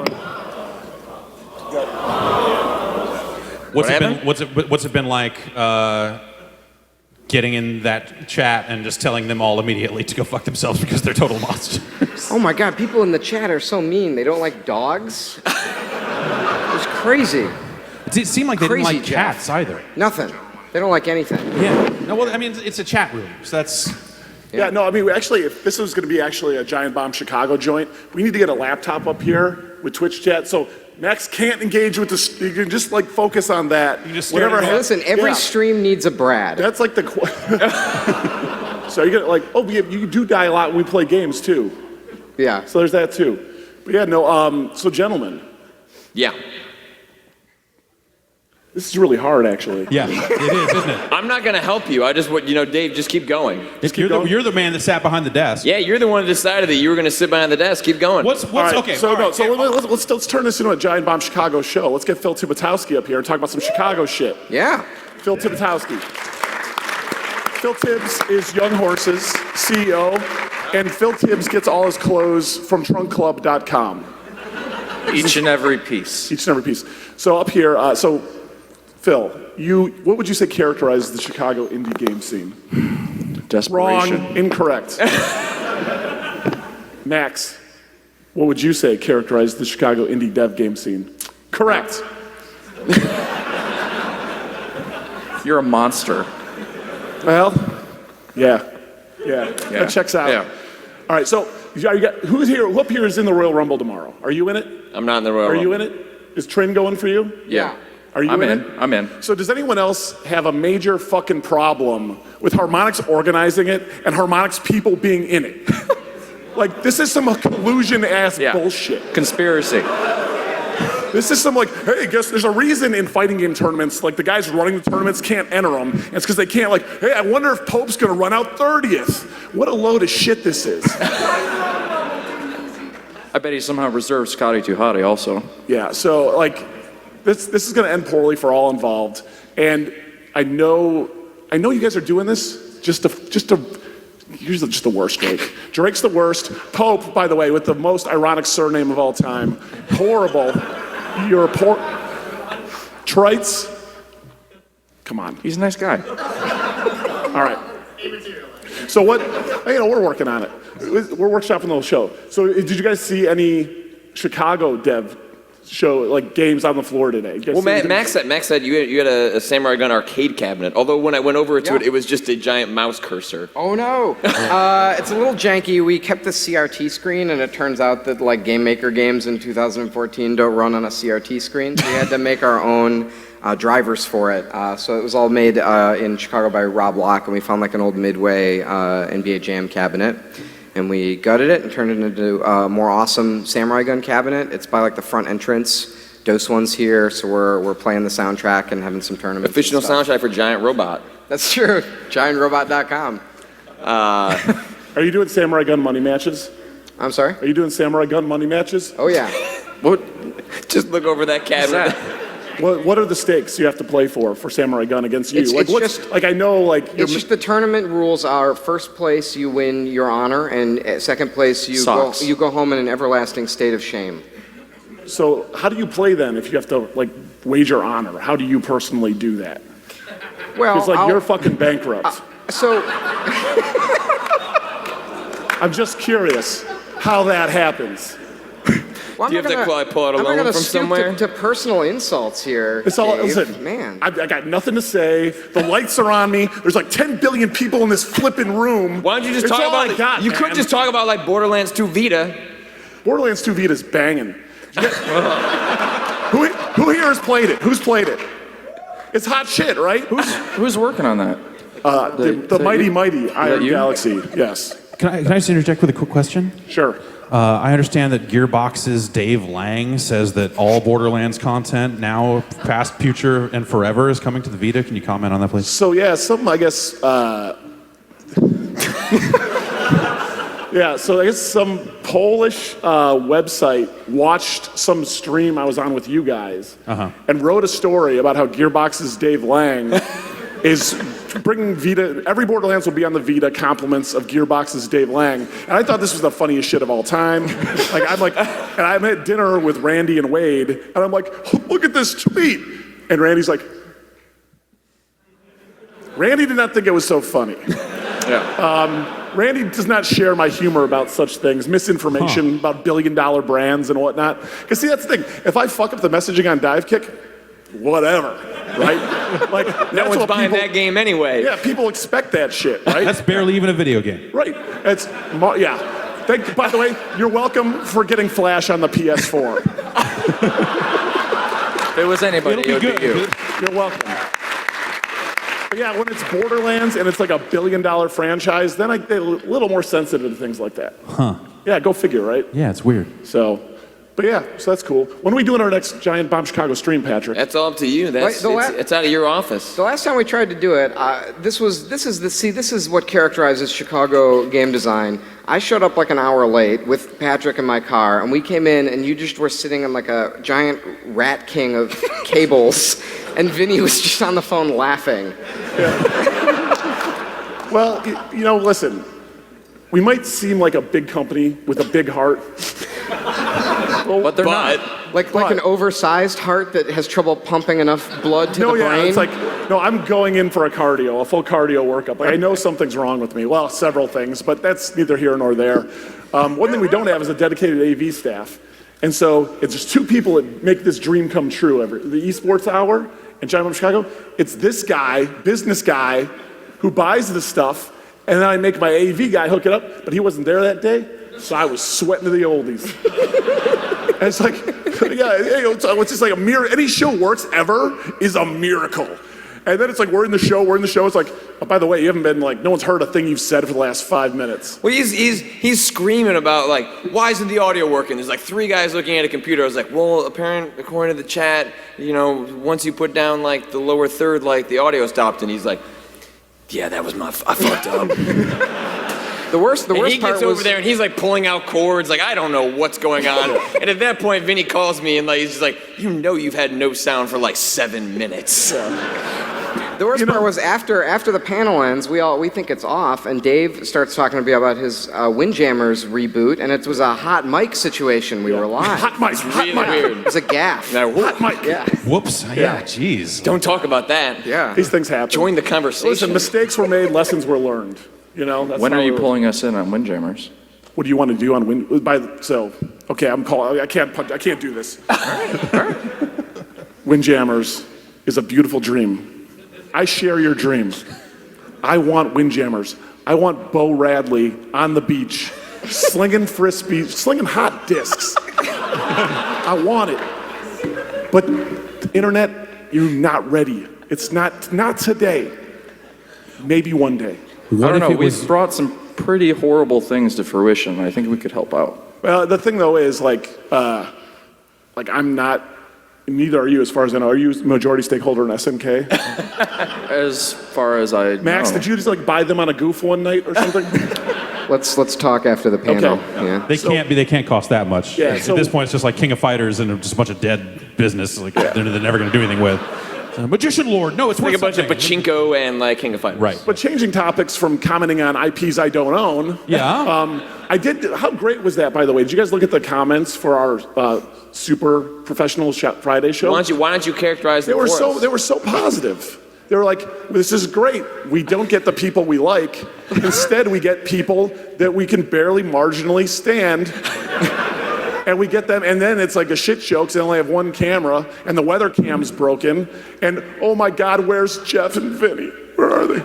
So that was fun. And you wonder why. It's like an average day. And you wonder why people don't do things for free. It was really fun to watch it. So while you guys are doing that, we're kind of sitting at our desks, me and Vinny, and we're both watching at the same time, and just as the audio cuts out, it's going. So you're saying not only are we doing a stream that nobody likes, but we're preventing you from making streams that people actually want to watch. Exactly. Okay. Yeah. It was just 2 hours of nothing, just sitting there, just going oh shit, I didn't get anything done today. What happened? There was this great moment at the very end of it. So during the 6 minutes when the audio was out, that's where Dave explained the button game. and like none of that went out. And like as we're leaving the office, he's like, "Well, it was so cool. We got to explain like how like the button game's gonna work at PAX East." And like his assistant's like, "You know, the audio was out the entire time you talked about that." Whoops.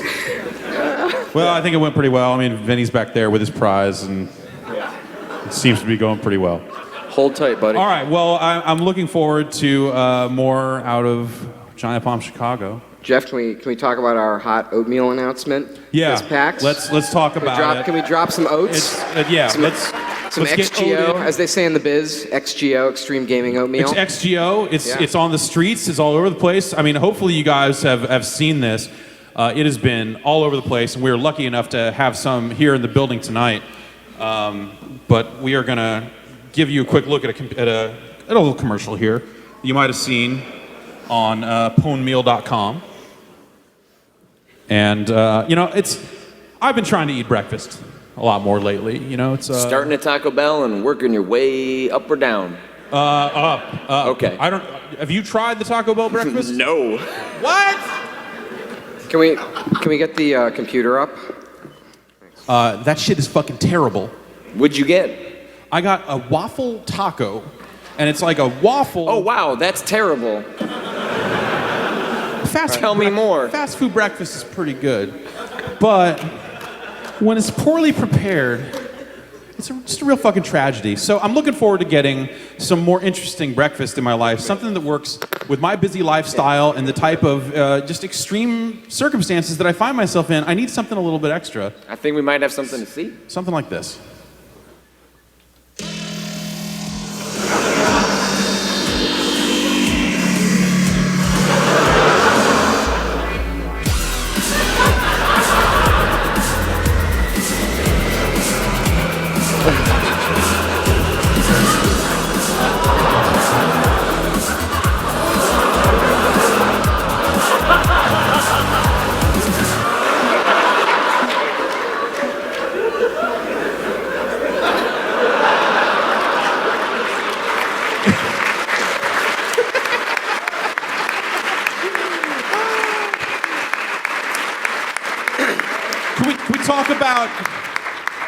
Can we talk about what it was like to shoot that?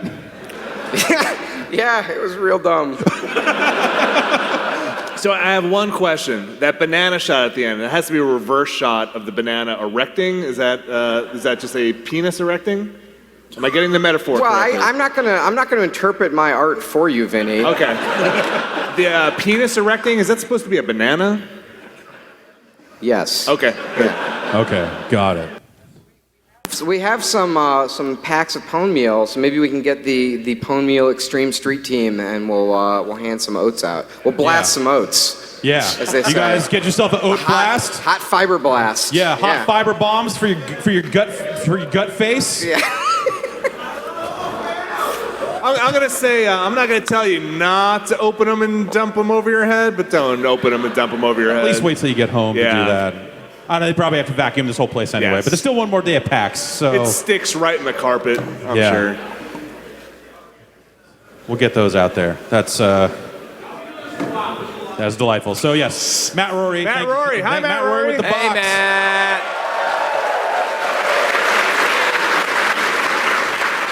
Rocking them oats. He could not be holding that box more awkwardly. Yeah, I'm gonna go help Matt Rory. All right, you know what? Well, Matt Rory fine, does that. you be the nice guy. I did promise that we were going to get, all the regions of Giant Bomb on the stage and give them some time. So, we got Giant Bomb Chicago out of the way. Now I think maybe we should just spend some time talking to Giant Bomb New York and turn the panel over to the entire staff of Giant Bomb New York. And I present to you the entire staff of Giant Bomb New York.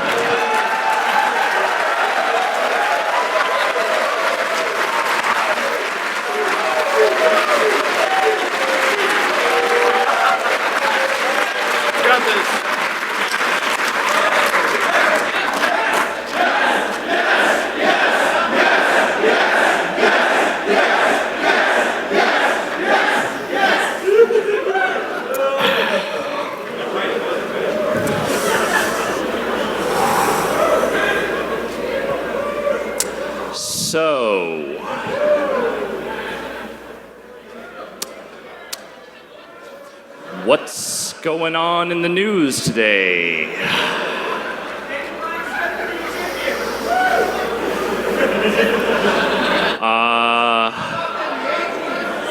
Anyone see that Civilization Beyond Earth trailer?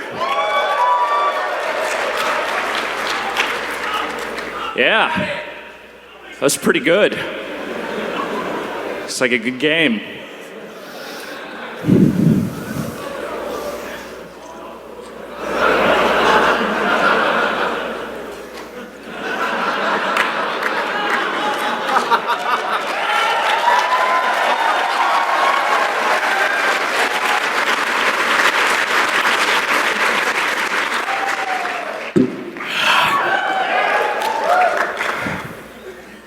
And that's Giant Bomb New York. Thank you very much.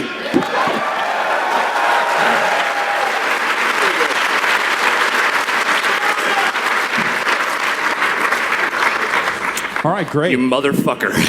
It's really great just to get these regional perspectives. You know, it's as the gaming industry evolves and changes, you know, we're going to see a lot more regionality. You know, it's just like when Mike Micah brought IDAR by, and they have that Made in Oakland logo on it. That's right. That's every city needs to come up with their own indie shows, their own Made in logo. Yeah. Like made like an I love. I heart. Yeah, like Tokyo. I don't know. Where do they make video games? Tokyo. Tokyo. Not mostly. there. Come on. Yeah. Kyoto. Yeah. Yes. Yes. That was a great live show, Alex. Yeah, good stuff. Thank you. Yeah, second best one I think I've seen from Giant Bomb yet. Yeah. Yeah, definitely. Yeah. Second best. Second best. Second best. Yeah. So, it's getting to be time for questions here pretty soon. So, you may want to find the microphones in the crowd. I don't know, are there microphones? And start lining up. We'll take questions in a little bit here. Or just shout. Or just shout. Whatever. Yeah. John Drake, come here for a minute. Let me talk to you. Whatever you want to do. Pursuant to what Mr. Lang was talking about earlier with his relations involving the Gearbox Corporation. His relations with Randy Pitchford, that's what I heard you say. Yeah. I just want to ask, when can we expect to see Rock Band 4 on Xbox One? I think that the fine news reporting at CBSI has already explained to everyone that we announced Rock Band 4 during our keynote, which we definitely did not do. Wait a minute, you didn't announce? We didn't announce Rock Band. We announced that we owned Rock Band. Okay. Not that, I mean, we also own copies of Rock Band. That's not what I meant. We own like the IP, and that. And you have a warehouse full of stuff. You're still. Fuck yeah, man, that shit's expensive. Yeah. And so, yeah, we're trying to move some units. That's why we're doing. That's why we made this ghost announcement. No, we announced we own the IP, and that we think it would be appropriate in the next console generation, which is like from now till 9 years from now. That we would love to. That we're planning to bring it back this console generation. And the headline that I believe ran on GameSpot was Harmonix announces plans to bring back Rock Band 4. I believe that's verbatim what was on there. Well, that's you. Okay. Relatively accurate and totally not the spirit of what was said at all in any way. But let's walk through this. Okay. Okay. Harmonix Music Systems Incorporated. Yep. They own Rock Band. Yeah. The company owns Rock Band. As far as I'm aware, yeah. Okay. Rock Band is going to come back this console generation. Yep. Factually accurate. That's what we're planning to do. We're not making it. We don't have anyone in production on it right now. So a fourth Rock Band game is in the works for Xbox One and PlayStation 4. Were you saying if you drink the hand sanitizer, you go, is it deaf or blind? It's blind. It's So blind. that's not going to help me. Yeah. I guess. I didn't say it. I didn't say it. The semantics of it, it's not Rock Band 4. It's a fourth, nay, fifth, if we count Rock Band Blitz. Or sixth if you count Rock Band Beatles, or seventh if you count Lego, or eighth if you count AC/DC. Okay. Or Green What about Day. the country track backs? Yeah, those are track backs. Yeah. AC/DC was a track back. If the track That was a backs are mistake. standalone, they count as games. Yeah, they all play standalone. Yeah. Okay. So Rock Band 12 is in development for Xbox One, PlayStation 4, Wii U? There are plans. I wouldn't say it's in development. That's a different thing. But yeah, we've planned a Rock Band 12, I guess, by this twisted ass logic you've been weaving. Okay, all right. Yeah, sure. That's Is that all you had? No, I want to talk about Okay. you also announced a game here. What is Record Run? I saw people talking about Record Run. What is Record Run? So you want just to pitch my game while we're up here? So this is like you're making this? This is why you're on a plane most of the time? Yeah, there's a gun at the bottom of the screen. Okay, You pick it up. I'm in. No, yeah, Record Run's a game that I'm the project lead on out of, it's a studio out of California working with some guys at Harmonix. It's a free-to-play, 2-lane runner that's set to your music. You put your music into the game, we create levels out of it, and you run, and then you transform these crazy, like, monster animals, like a giant cat that's running through a city. And it's weird, and it's kind of quirky, and it's coming to mobile devices, God fucking willing, if we pass certification in the next couple weeks. All right. That's the pitch. So I did it. Thank you. That's my job. I just did that. Yeah. So fuck you, Dave Lang. That's how you pitch something. So Jesus Christ. it's a runner that reacts to your own music. Yep. How come this isn't Vib Ribbon? What the fuck is going on? Why isn't this? What are we doing here? You gotta tweet Gio? at Gio Corsy, hashtag follow the conversation, Yeah. hashtag Harmonix makes Vib Ribbon, hashtag Harmonix makes Parappa to Rappa. Yeah. We're ready. Let's make this game. I don't know. Yeah. We don't own it. I can't just make it. I feel like between the people in this panel and the power of the internet at large, we could figure out some dark way to make Harmonix make a Parappa game. We just all have to believe hard enough. Yeah. We could make Vib Ribbon. We could make Parappa to Rappa.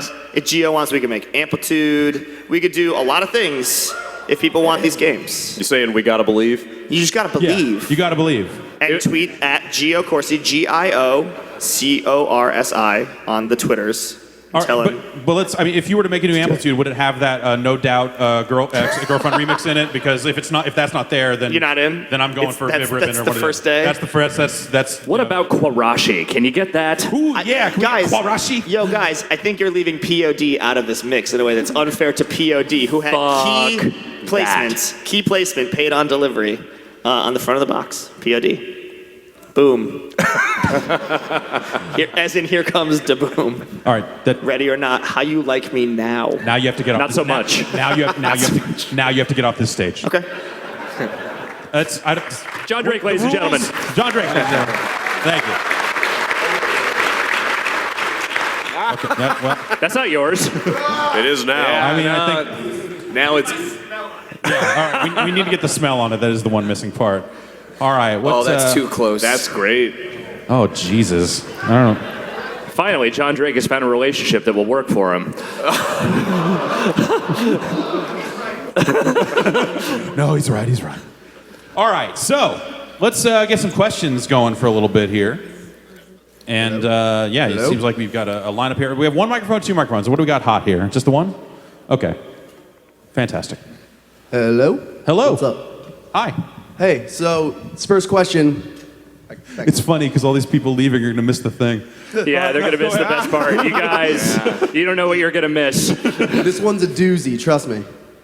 Okay, I didn't even know this was an issue until very recently. So, it's for all of you, by the way.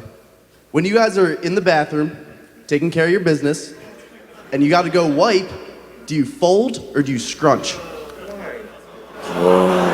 This is literally the first question.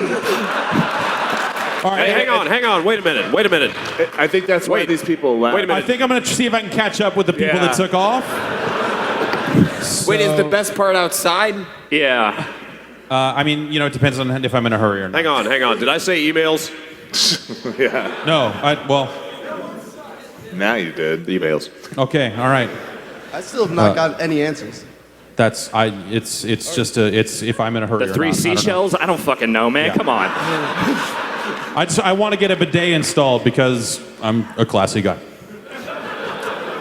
Go on. How's it going? So I want to talk about the arms race going on between number of giant bomb offices and number of PAX conventions. So we got PAX South now, PAX Australia, we're at 4 or something. They'll probably do some more. Do you think that as we move forward, you'll see guys like you or big, small, what kind of developers trying to go to fewer PAXs, or are we still going to be hitting all of them? I don't know. I think it's getting really crowded now. Yeah. And so they announced, if you didn't catch it, they announced a PAX in San Antonio, Texas in January. Not Chicago. Not Chicago. Yeah. Definitely boo is the Who right goes to term. San Antonio? Not even Austin. Yeah. But if it's going to be in January, they couldn't do it in Chicago. It probably snows, right? I think it's for people like us. It's relatively easy to come in and do a show like this and take off. I think it's a lot harder on the game developers and publishers out there that have to try to support things like this with different booths and all that. Like get in, build their booth, show off all their stuff. Like that starts to get a little expensive, and you start to wonder like how many of those can they support in a year. And also the timing of a lot of this stuff. We found out... they said this is January. Yeah, it's January. But we also found out that GDC and this show... you see people just like that have to do this for a living. Oh. Monday to Friday and then Friday to Sunday. Yeah, so GDC will be Monday through Friday in San Francisco. That last day of GDC is the first day of PAX East. So a lot of the people that are locked up in meeting rooms in San Francisco, shooting their business guns, lining up deals, will then have to always be signing. Yeah, just signing projects, just signing it. Will then have to figure out how to get on a plane or split their forces or whatever so they can get to Boston and build a booth. And that sort of stuff is where it gets really hard. Like I said, for us, we just show up with some backpacks and some cameras, and that's even easier for me because I don't do the backpack and camera thing. So I just have to show up and look pretty. And you look very pretty. Thank you. I feel pretty. I think the limiting factor at some point on the number of shows is how many game developers are there out there that can afford to pay the booth prices to get into something like this? Is there an appetite from them to do it year round, to really have a ton of different PAX shows and a ton of different other conventions? Because there are other conventions out there too. So. And then there's E3 in the middle, and then there's Gamescom in Germany. It's getting to be a really packed schedule. Kind of has been for a while. So a really packed schedule. Sorry, nope. I had to. Good job. No. Yeah. Don't be ashamed of that. Escort yourself out. Stand tall. All right then. Hello. Hi. So I'm sure you could tell trying to get into the panel was really hard. I got in 2 hours early, and I'm still over there. Have you guys considered trying to do the panel in the main theater? They have 2 screens. You could do cool stuff with that. I mean, I'll do it wherever they will let us. Honestly, it's when you go to pitch a PAX panel to the PAX people, you go fill out a form, and I write it in a bunch of fake garbage about Taipei and whatever else. And then they come back and say yes or no, and they assign a time and that sort of thing. So we don't necessarily choose which theater we're in. This was the first year that we've been live streamed. In past years, it seemed like the theaters that could be live streamed were smaller. So we opted for a larger theater in order to just kind of get the people who are here to be here. I'll do the panel wherever they let us. The first year we did it, we were in the corner of a room somewhere in Seattle near an escalator, and now we get this. So I'll do it wherever they'll let us, right, but we cool, don't get thanks. to choose. So we have a question from the 7,000 people watching the live stream on Twitch currently. Just one? Well, one of many, but okay. They really want to know what exactly you are drinking. Water. It's H2O. I'm drinking Patrick Klepek's Ostensibly, as made by our good friend Andy Hill here. Yeah. Also on the table here we have Vinco Old Fashioned Oat Soda. Wait, oats? Yeah. Yeah. It's a big theme this year. I don't think it's made with pone meal. Well, pone meal, you need liquid in there. So if we poured that into you'd probably... They said it was extreme. I know what I'm having for breakfast tomorrow. Other than Patrick Klepek's ostensibly being a real deep cut. One of the amazing things about the design, which is by Steve Kim, aka Phoboss, who's done a bunch of amazing stuff on the site. He's also responsible for the amazing like Papers, Please like design that's been around with like the Giant Bomb logo. Obviously, completely authorized, and CBS lawyers will be in touch about that one. So on the logo design he made for the beer, for ostensibly like there are all these like little like weird like juts that you can't quite see from the back, but they're all little cuts from all of the articles I've written. So like each part is like a screen capture from like an article I've written, which is like an amazing like attention to detail that just like exemplifies like what is amazing about doing panels like this, and the community that we have is like. So thank you. Yeah. And I have a Red Bull. As you guys in the front row may have seen, also courtesy of Andy, I'm partial to the Love Fights in Davis. So give it up.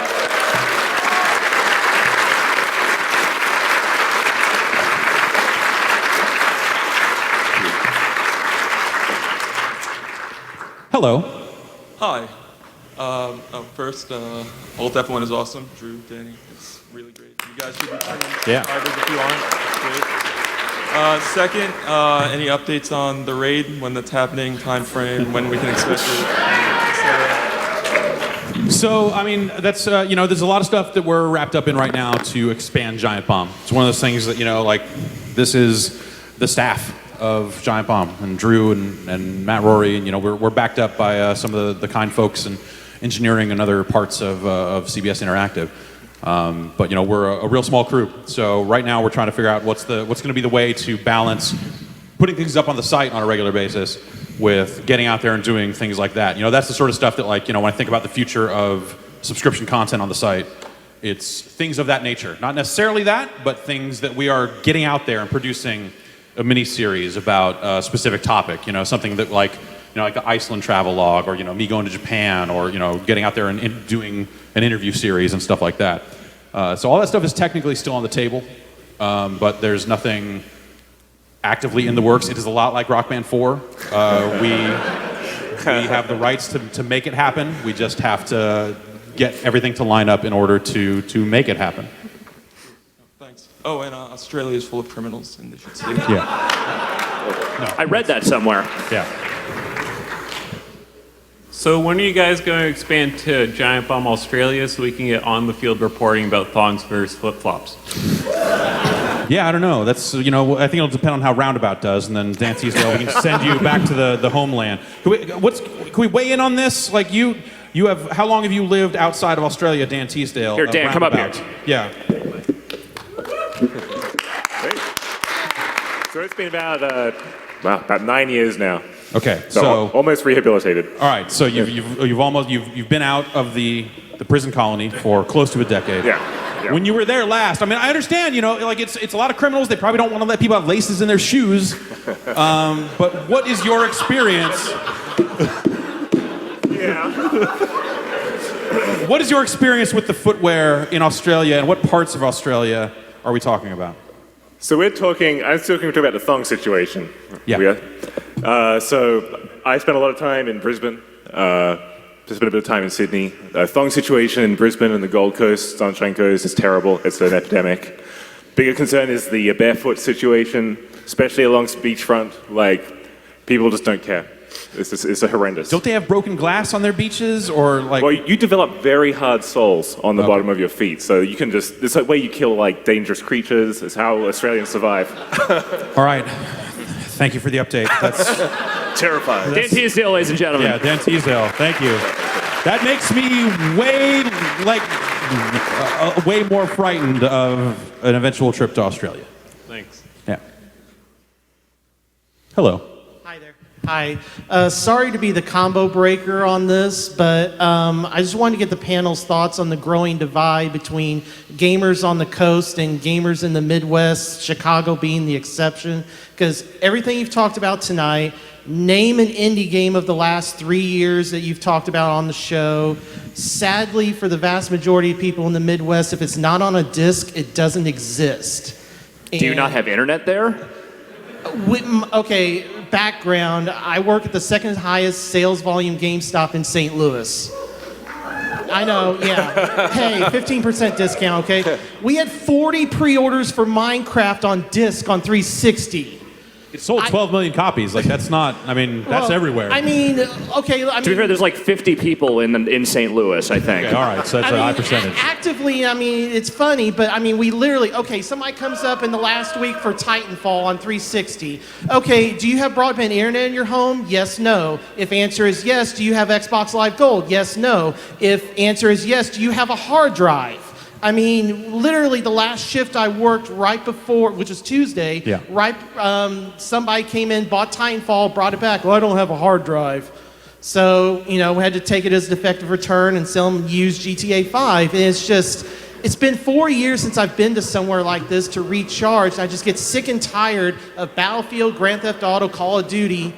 I had to convince I mean, so a lot of what you're talking about is that especially the way like we talk about games, is like a wide, very quick adoption of digital, and the fact that there are like huge parts of the United States and especially abroad that actually don't have like quick, cheap access to broadband and like can download like a 30 gigabyte game, or like you look at Watch Dogs and like if you want to download that on your PC, like it's an extremely large game. So like the idea that like the technology of games is leaving behind like huge parts of audiences that actually can't engage with that, like is totally a problem. I mean, that was something that Microsoft like dealt with the Xbox One when they made very flippant comments about like they wouldn't be able to support like in armed services, like hey, we're doing DRM, so like if you're in the army, like you're just not gonna be able to play Xbox One, and like that's a consequence of those kinds of policies. And so I think games are moving in that direction. Like it's just like anything else, where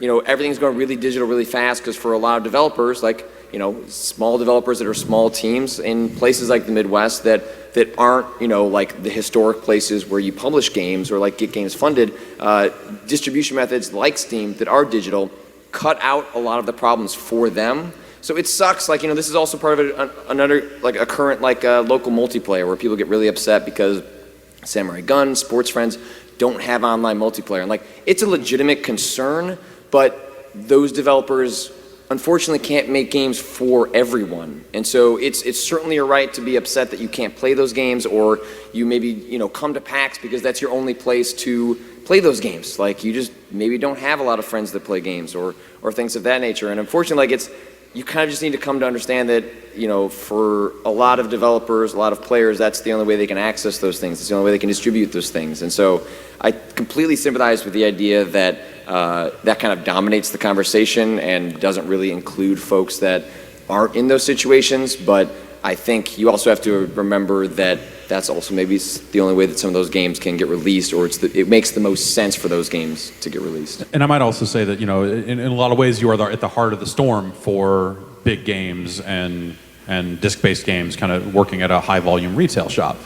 Like you're encountering a lot of people that, may or may not know about something like Risk of Rain or something like that. I don't necessarily think it's a coastal Midwest thing. There are definitely different parts of the country that are, like Austin, maybe kind of a weird outlier, but I think it's just one of those situations where, by and large, the people that are going to be a little more tapped into the smaller games are probably more likely to also be the people that are buying the bigger games digitally now. So you probably never encounter them in your store.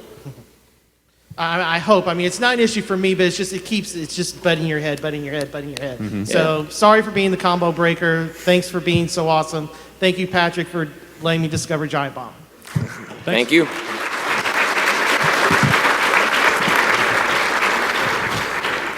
Hello. Hey, sorry my toilet paper question got asked already, but my inquiry is a little bit different. I'm pretty new to you guys, and I actually met you the other day, Jeff. Mm-hmm. And I really enjoy you guys a lot. And my friend Josh showed me you guys, and that was a few months ago. And he unfortunately couldn't make it today, and he's watching the stream right now. And I wanted to know if you guys would do a shout out for him. His name's Josh Dornfeld, and he'd be like so happy to just hear you guys shout him out right now. Can you say his last name one more time? Josh Dornfeld. We're not going to say anything about Josh Dornfeld up here. We're not going to talk about Josh Dornfeld one bit. And that guy's, he's probably naked right now. One can only hope, right? If he's not, he definitely should start thinking about it.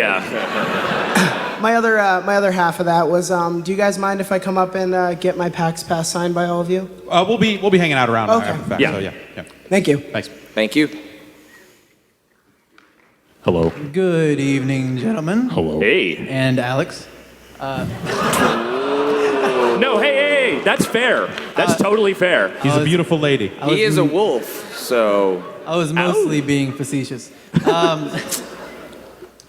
I forgot what I was going to. Fantastic. All right, Thank you for man, coming. that's it. Next question. You have 5 seconds. So this is my first PAX. Fucking awesome. First. Fucking A. Fucking B. I am from San Antonio, Texas. And instead. Isn't that convenient? Yeah. Instead of taking the coward's way out and flying out here, like most of you did probably. Wow. I drove Aggressive here. from San Antonio. You guys are. Fuck you. Okay. All right. Okay. You've had enough. I like this guy. I like him a lot. Doesn't know his question. All right, aggressive. we're hiring soon, so get in touch. That sounds good. That sounds good. So I drove here. That was 3 days of driving. It was fun. It was interesting. But I just have 2 basic questions for you guys. What's the farthest you've ever driven? And if you have any sort of significant or interesting stories of travel that you guys want to share, that'd be really cool to hear them. Huh. All right, thank you. One time it took me 24 hours to get from Vegas to San Francisco, a drive that would take like 5 hours because I tried to fly. They flew me to Phoenix first and then back to Vegas. Oh, that's great. Airports are awesome, right? Airports are awesome. Matt Atwood was there. It was a great time. One time I was on tour. We were driving up the I-5, and our van broke down, so we slept in a strawberry field. Wait. Was that the tour that like me and Jenny were in her Mustang? Yeah, and just, you got a hotel. We kept driving. Me, Dominic, and a couple other people pulled the van over into this like abandoned field, which I think had some weird crops in it, and we slept in the van. And the next morning, there were people picking like fruits or vegetables in the field next to our van. That's ska rap. Next question. Thanks, guys. No problem. Hey, what's up? Hi. So, I'm making a game, and I want your opinion on the idea. All It's right? great. Go with it. Wow, that was really quick. Yeah. All right, so here it is. It's a dating sim. You're a human. Now, that's important. Gotta remember you're a human, all right? You're going to an Antarctic military school. That's Let DLC. him tell it. Every single character is a soda. So you're going to be dating soda cans. No, come on. Go on. You're also, at this military school, you are building vending machine Gundams. And there's also a subplot with a North Korean soda spy who is trying to take control of the Gundam technology in order to take over the world. Now, do you think this is a viable idea? And, you know, if I were to start a Kickstarter, It's a goddamn shame that EA Partners is not around. Have you met Gio, by the way? This is gold. Come talk to me and Dave Lang after the show.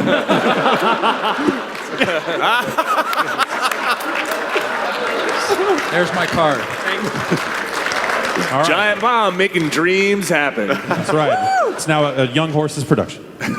all right, so remember, tweet at Nick Zonak, hashtag SodaDaterPro. All right. Thank you for your question. Hi, guys. With Patrick now being the resident anime editor, you know, Danganronpa, whatever, how long until Wrestle it away.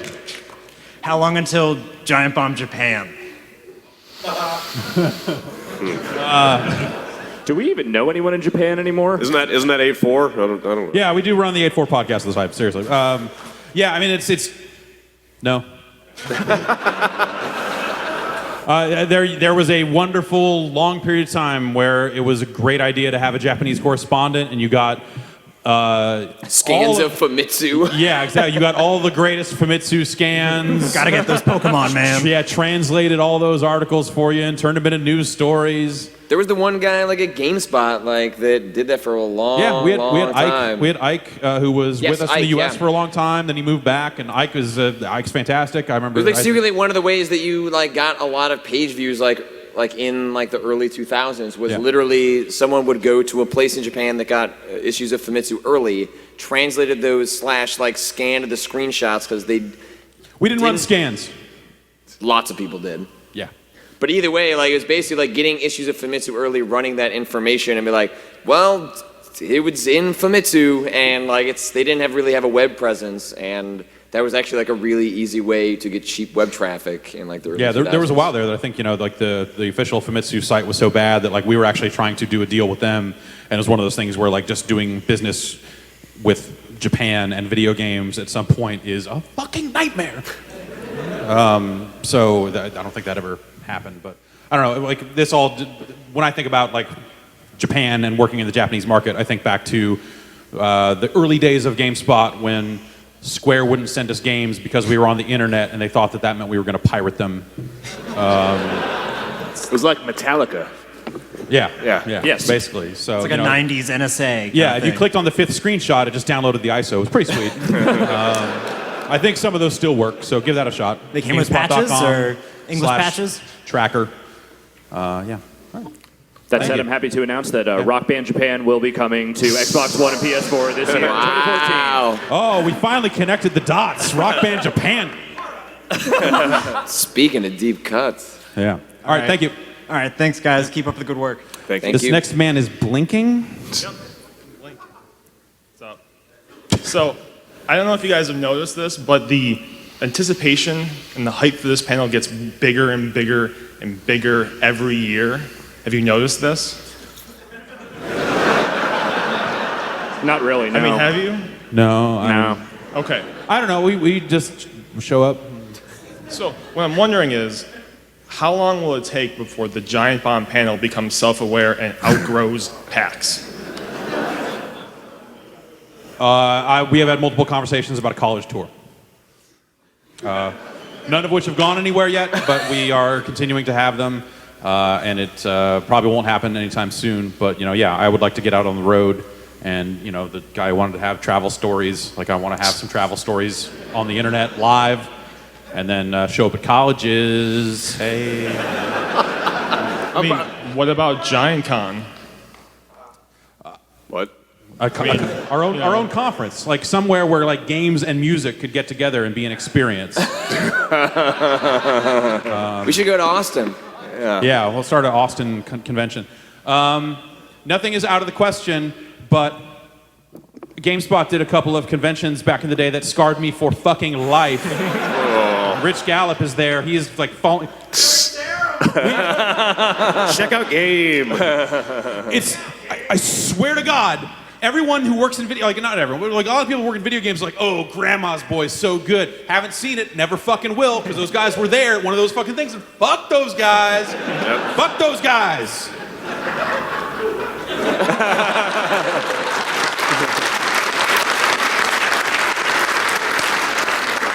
So, no current plans. And just one more thing. Hey, Alex, how about that Daniel Bryan? Yeah, he's pretty good. I think he intends for. I think he wanted you to fuck him. Daniel Bryan just got married, man. Everything's just get in there, just slip in there.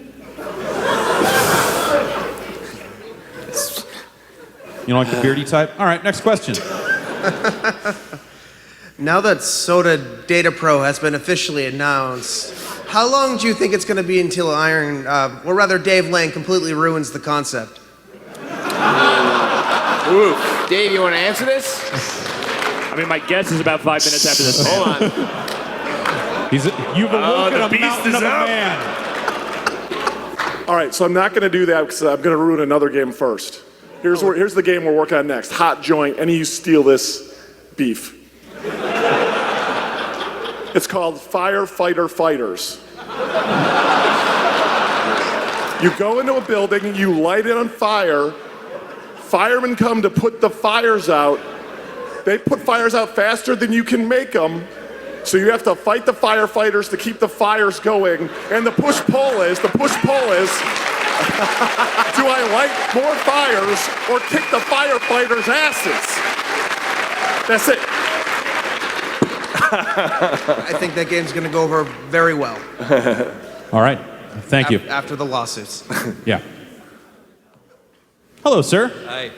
I was wondering if I could get Jeff's thoughts on the podcast patent troll, if that has any legs. I'm not a lawyer, so I don't really know. But, we're still podcasting. That seems like the sort of thing that will eventually get dealt with. I was just wondering if we're going to see Mr. or Dr. Trackpants tomorrow. Dr. Trackman, I don't know who that is. Who are you talking about?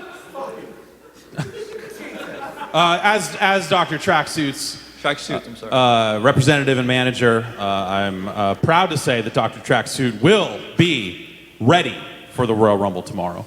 Awesome. Yeah. Tracksuit! Thank you. Thank you. We'll hear more about Dr. Tracksuit in a little bit here. 2 years ago at this panel, I asked you guys Russia's greatest export, Tetris versus vodka. Yes. Follow-up question. Sweden's greatest export, Minecraft, IKEA, or Swedish meatballs? You can get Swedish meatballs at IKEA, so I think... and I mean, really, like, IKEA and Minecraft are the same thing, except the stuff you build from IKEA is real. So, I'll take IKEA.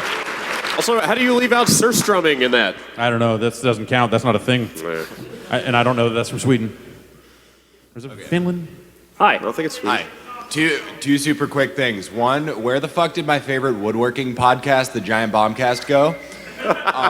It turned into a regional anger cast where we're kind of just letting people vent their frustrations about their neighbors. Okay, second of all, each of you go down the line and name and describe the shittiest piece of Wii Shovelware you can. And the winner gets my business card. What? Mine, Cold Stone Creamery, Scoop It Up. Oh, that's pretty good. I would say the Major League Eating game. Yeah. It needs motion controls. I feel like the lack of me being able to come up with anything speaks for itself. Yeah. Those Carnival Games were pretty fucking shitty. What was the Wii? Yeah. I made it woodworking. Okay, all right. The Wii was like the arcade industry up until about 85. It was like that. Oh, real when I hot was thing, born. And then it was like... Oh. Now we got a Wii U, which is goddamn fetus. I'm leaving on the fetus note. All right. Thanks. Hello. That's a very nice sword. Thank you. It was free. Did you forge that yourself? No. No. Do you use it to steel cut oats? Yes. As seen in the hit book, The Lord of the Rings. I'm glad that Brad enjoyed my donkey. I have more if you want. Is that code? What are you talking about? Yeah. Did you see my burrow? I went to Patrick's panel yesterday, and he mentioned about when his father passed away, and there was the thank you, Patrick thread. And I was wondering if there was any community or stuff you produced that helped you through a tough time, or just lifted up your spirits. I mean, it's kind of the community in general, right? Like the fact that many people show up to stuff like this. Obviously last year was a tough time for all of us. You know, I've had a really shitty 2 years, and we all had a really shitty last year. And the fact that you all still show up, the fact that you guys love the site, the fact that you guys let us know how much you love the site, that's what reminds us. And, well spoken.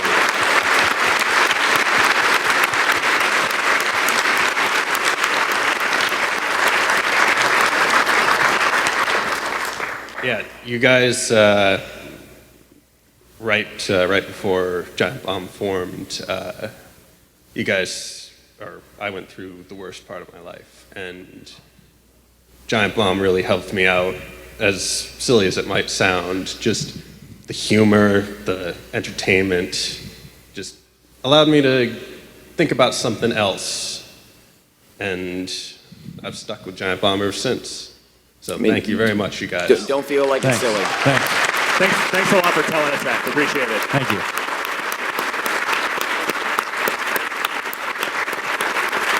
Thank you.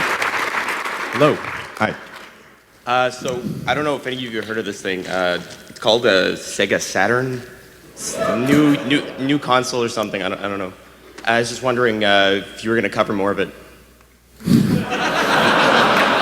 Yeah, I mean, it's, unfortunately, we're not covering these bullshit Android-based boxes anymore. They just run these kind of just generic low frame rate 2D games, and just no one's interested in that stuff. So, I'm afraid we're going to skip it. All right, cool. Yep. Thanks. So I just wanted to say two things. One, San Antonio is a lovely convention city whose main export is fish bowls to put margaritas in. So I think that's going to be really exciting. Okay, all right. Brad. High praise. Yeah. And then I was also curious, this is mostly to Jeff, but they had this booth here near the front where they're handing stuff out, and I know that you really don't like coffee or anything, but have you considered maybe switching to club drugs to get your caffeine fix? Have you tried? They're bright yellow. It's Yeah, I have considered a lot of different things, but that's not on the list right now. I'm trying to. I have a friend who can prescribe a lot of different things, and I mean, he contacted me yesterday and said that basically he's been awake for 4 days straight, and he is going to be here tomorrow to win the Royal Rumble. Is he still at my apartment? Yeah, I think he is. He is still at your apartment. He is. I guess he's going to drive or run. I don't know how he. He does not have a driver's license. As his manager, I can say with authority, he does not. He cannot legally operate a motor vehicle. Okay. Do you know he fed my cats? Yeah, he probably did. Okay. But not cat food. Oh. Yeah. So I know you guys don't get to spend a ton of time in Boston, but today I took a trip to the North End, and I brought you guys some cookies. These are pizzelles, which are Italian cookies. Huh. Yeah, they are. Awesome. Bring them. All right. Yes, applaud cookies, please. Come on. All right, thank you. Thank you. Oh, Thanks. man. Thank you very much. Hello. Hello. I'm just curious about how do you come up with the title and description of this panel, and is PAX 2016 Taipei real? I wish. Well, with the day before the PAX panel deadline, I opened up the form where you had to insert the details for the PAX panel, and then I just wrote the first thing that came into mind and hit submit. And then they wrote back and said, "You got it."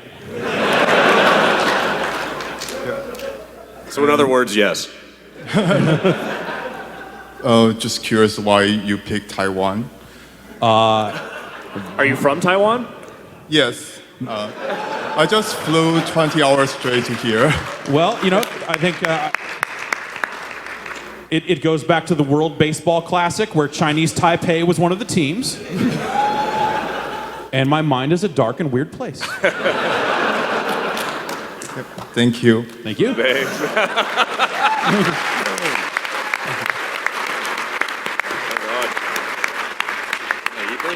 Hello. Hi. So, first thing, Vinny? Yes. I think it would be awesome if you could just do all the music forever on Giant Bomb, because whenever those episodes where you mix it, it's pretty amazing. Can you just always? That would be great. To be fair, Vinny has a lot of responsibilities. And then, second thing, I think everyone's seen you guys for the last year play tons and tons of Windjammers, and I really want to play that game, but then I eBayed it, and it was like $250. That's cheap. Are there any more cost-effective means of getting that game? Well, yes. Jeff, tell us about your friend. I've got a friend named the Internet. And no.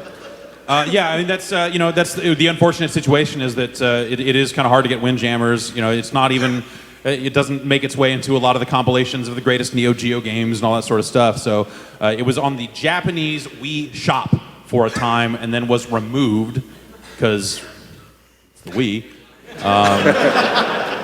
It is exceedingly difficult to get a copy of Windjammers without just going whole hog and getting a real copy of Windjammers. Hopefully someday some kind-hearted businessman can step in and change all that. Much to the adoration to the legions and legions of Windjammers fans, a few companies can come together and make these dreams a reality. But until then, we're just gonna have to deal with this hole in our hearts and our lives. I deal with it by adding a ton of music to the podcast. Smart. Yeah, smart. Thank you. Hi. Hi.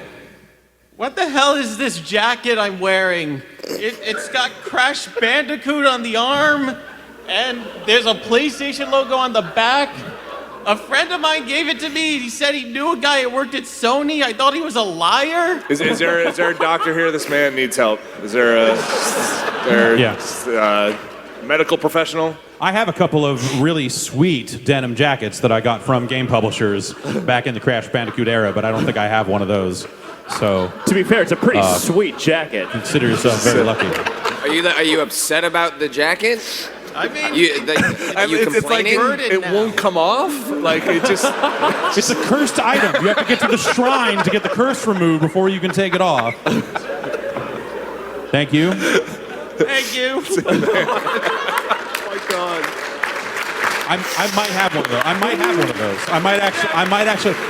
I have a corduroy jacket that says Twisted Metal Black on it because. What the fuck? Why don't you ever wear that? Hello. Hi. So you guys have seen the Newegg ads and Oatmeal and all that stuff. Like, there seems to be kind of a theme in ads targeted to gamers. And I was wondering, where did that come from? Because Well, I think the Newegg thing is just one big joke, and then the Oatmeal is the one you got to worry about because that's because there's no way those fucking Newegg ads could be real. I mean, right? why would they make that? No. Why would they make that Twitter account private unless you had to be worried about it? Yeah, exactly. Gaming culture is doomed. okay. Enjoy while it lasts. At some point, it's just going to be a corporate foot kicking you in the junk repeatedly. Well, fuck. Yes. Right? Octodad brought to you by Nike. So, mine is not a question, but more of a request. I gave Patrick a fancy bottle to continuation from the Icelandic travelogue. I was hoping he would share it with you guys. It's a delicacy. It's called the Black Death. Which, isn't it? for all sorts of reasons, is confusing. You can see through it. Yeah. It doesn't taste that bad. I'll have a sip for you. All right. Well, he cracks that join open. you. How about that? Get to the next question here, and then we're going to cut off the questions here in a little bit. Hey, I brought with me a piece of technology here that I wish Dave Lang could certify with his very presence here. All right. It is a large piece of bat tech. Would you be so kind to demonstrate the proper usage of bat technology? No. Everybody in the splash zone just. Okay. All right. Man.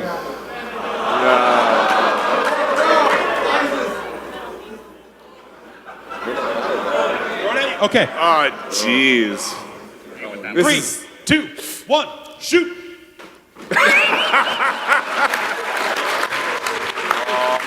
Is that the best?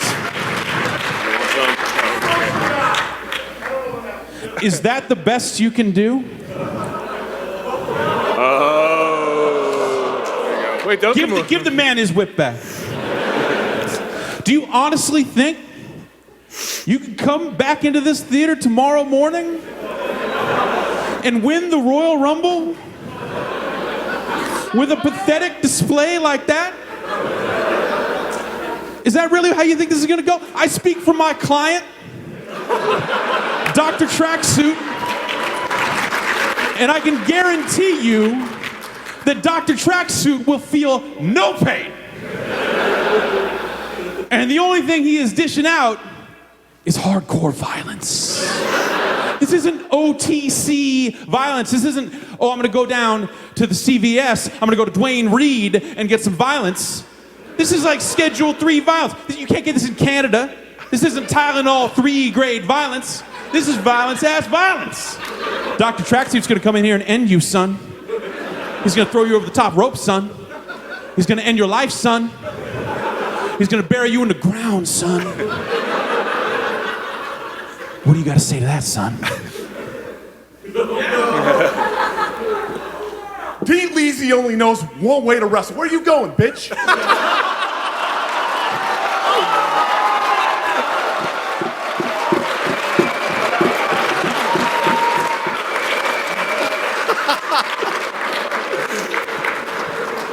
Please, sir, I'm just Dr. Tracksuit's manager. D. Leasy knows one way to wrestle. 100% go, 0% show. All the shit you're talking. Yep. All shit. Guess what? You know what? Before I was saying colluding, put me in first. Put me in first. I'm gonna run a train on all these motherfuckers. Put in you, then you, then you. Who's standing?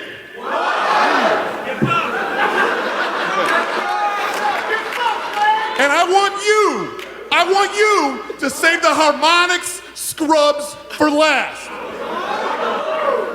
Pope, mutton chop, you're bopped. Trites, zero personality, bopped. Drake, you disgust me. I can't even look at you. Yo, get fucked.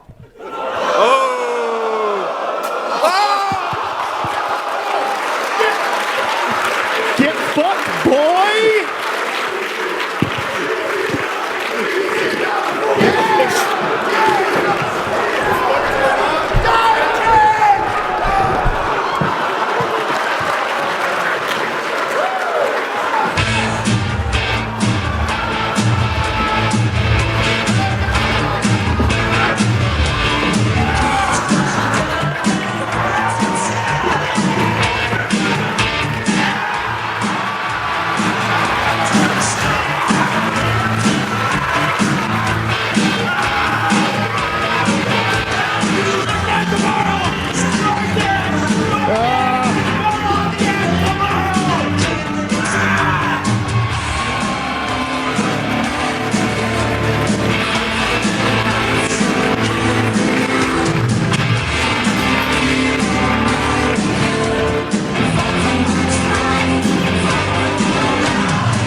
Tomorrow morning in the Albatross Theater, you'll see the finale of what just got started. 10:30 a.m. tomorrow morning. That's the Giant Bomb panel. Thank you, everybody. Thanks, everyone, for coming.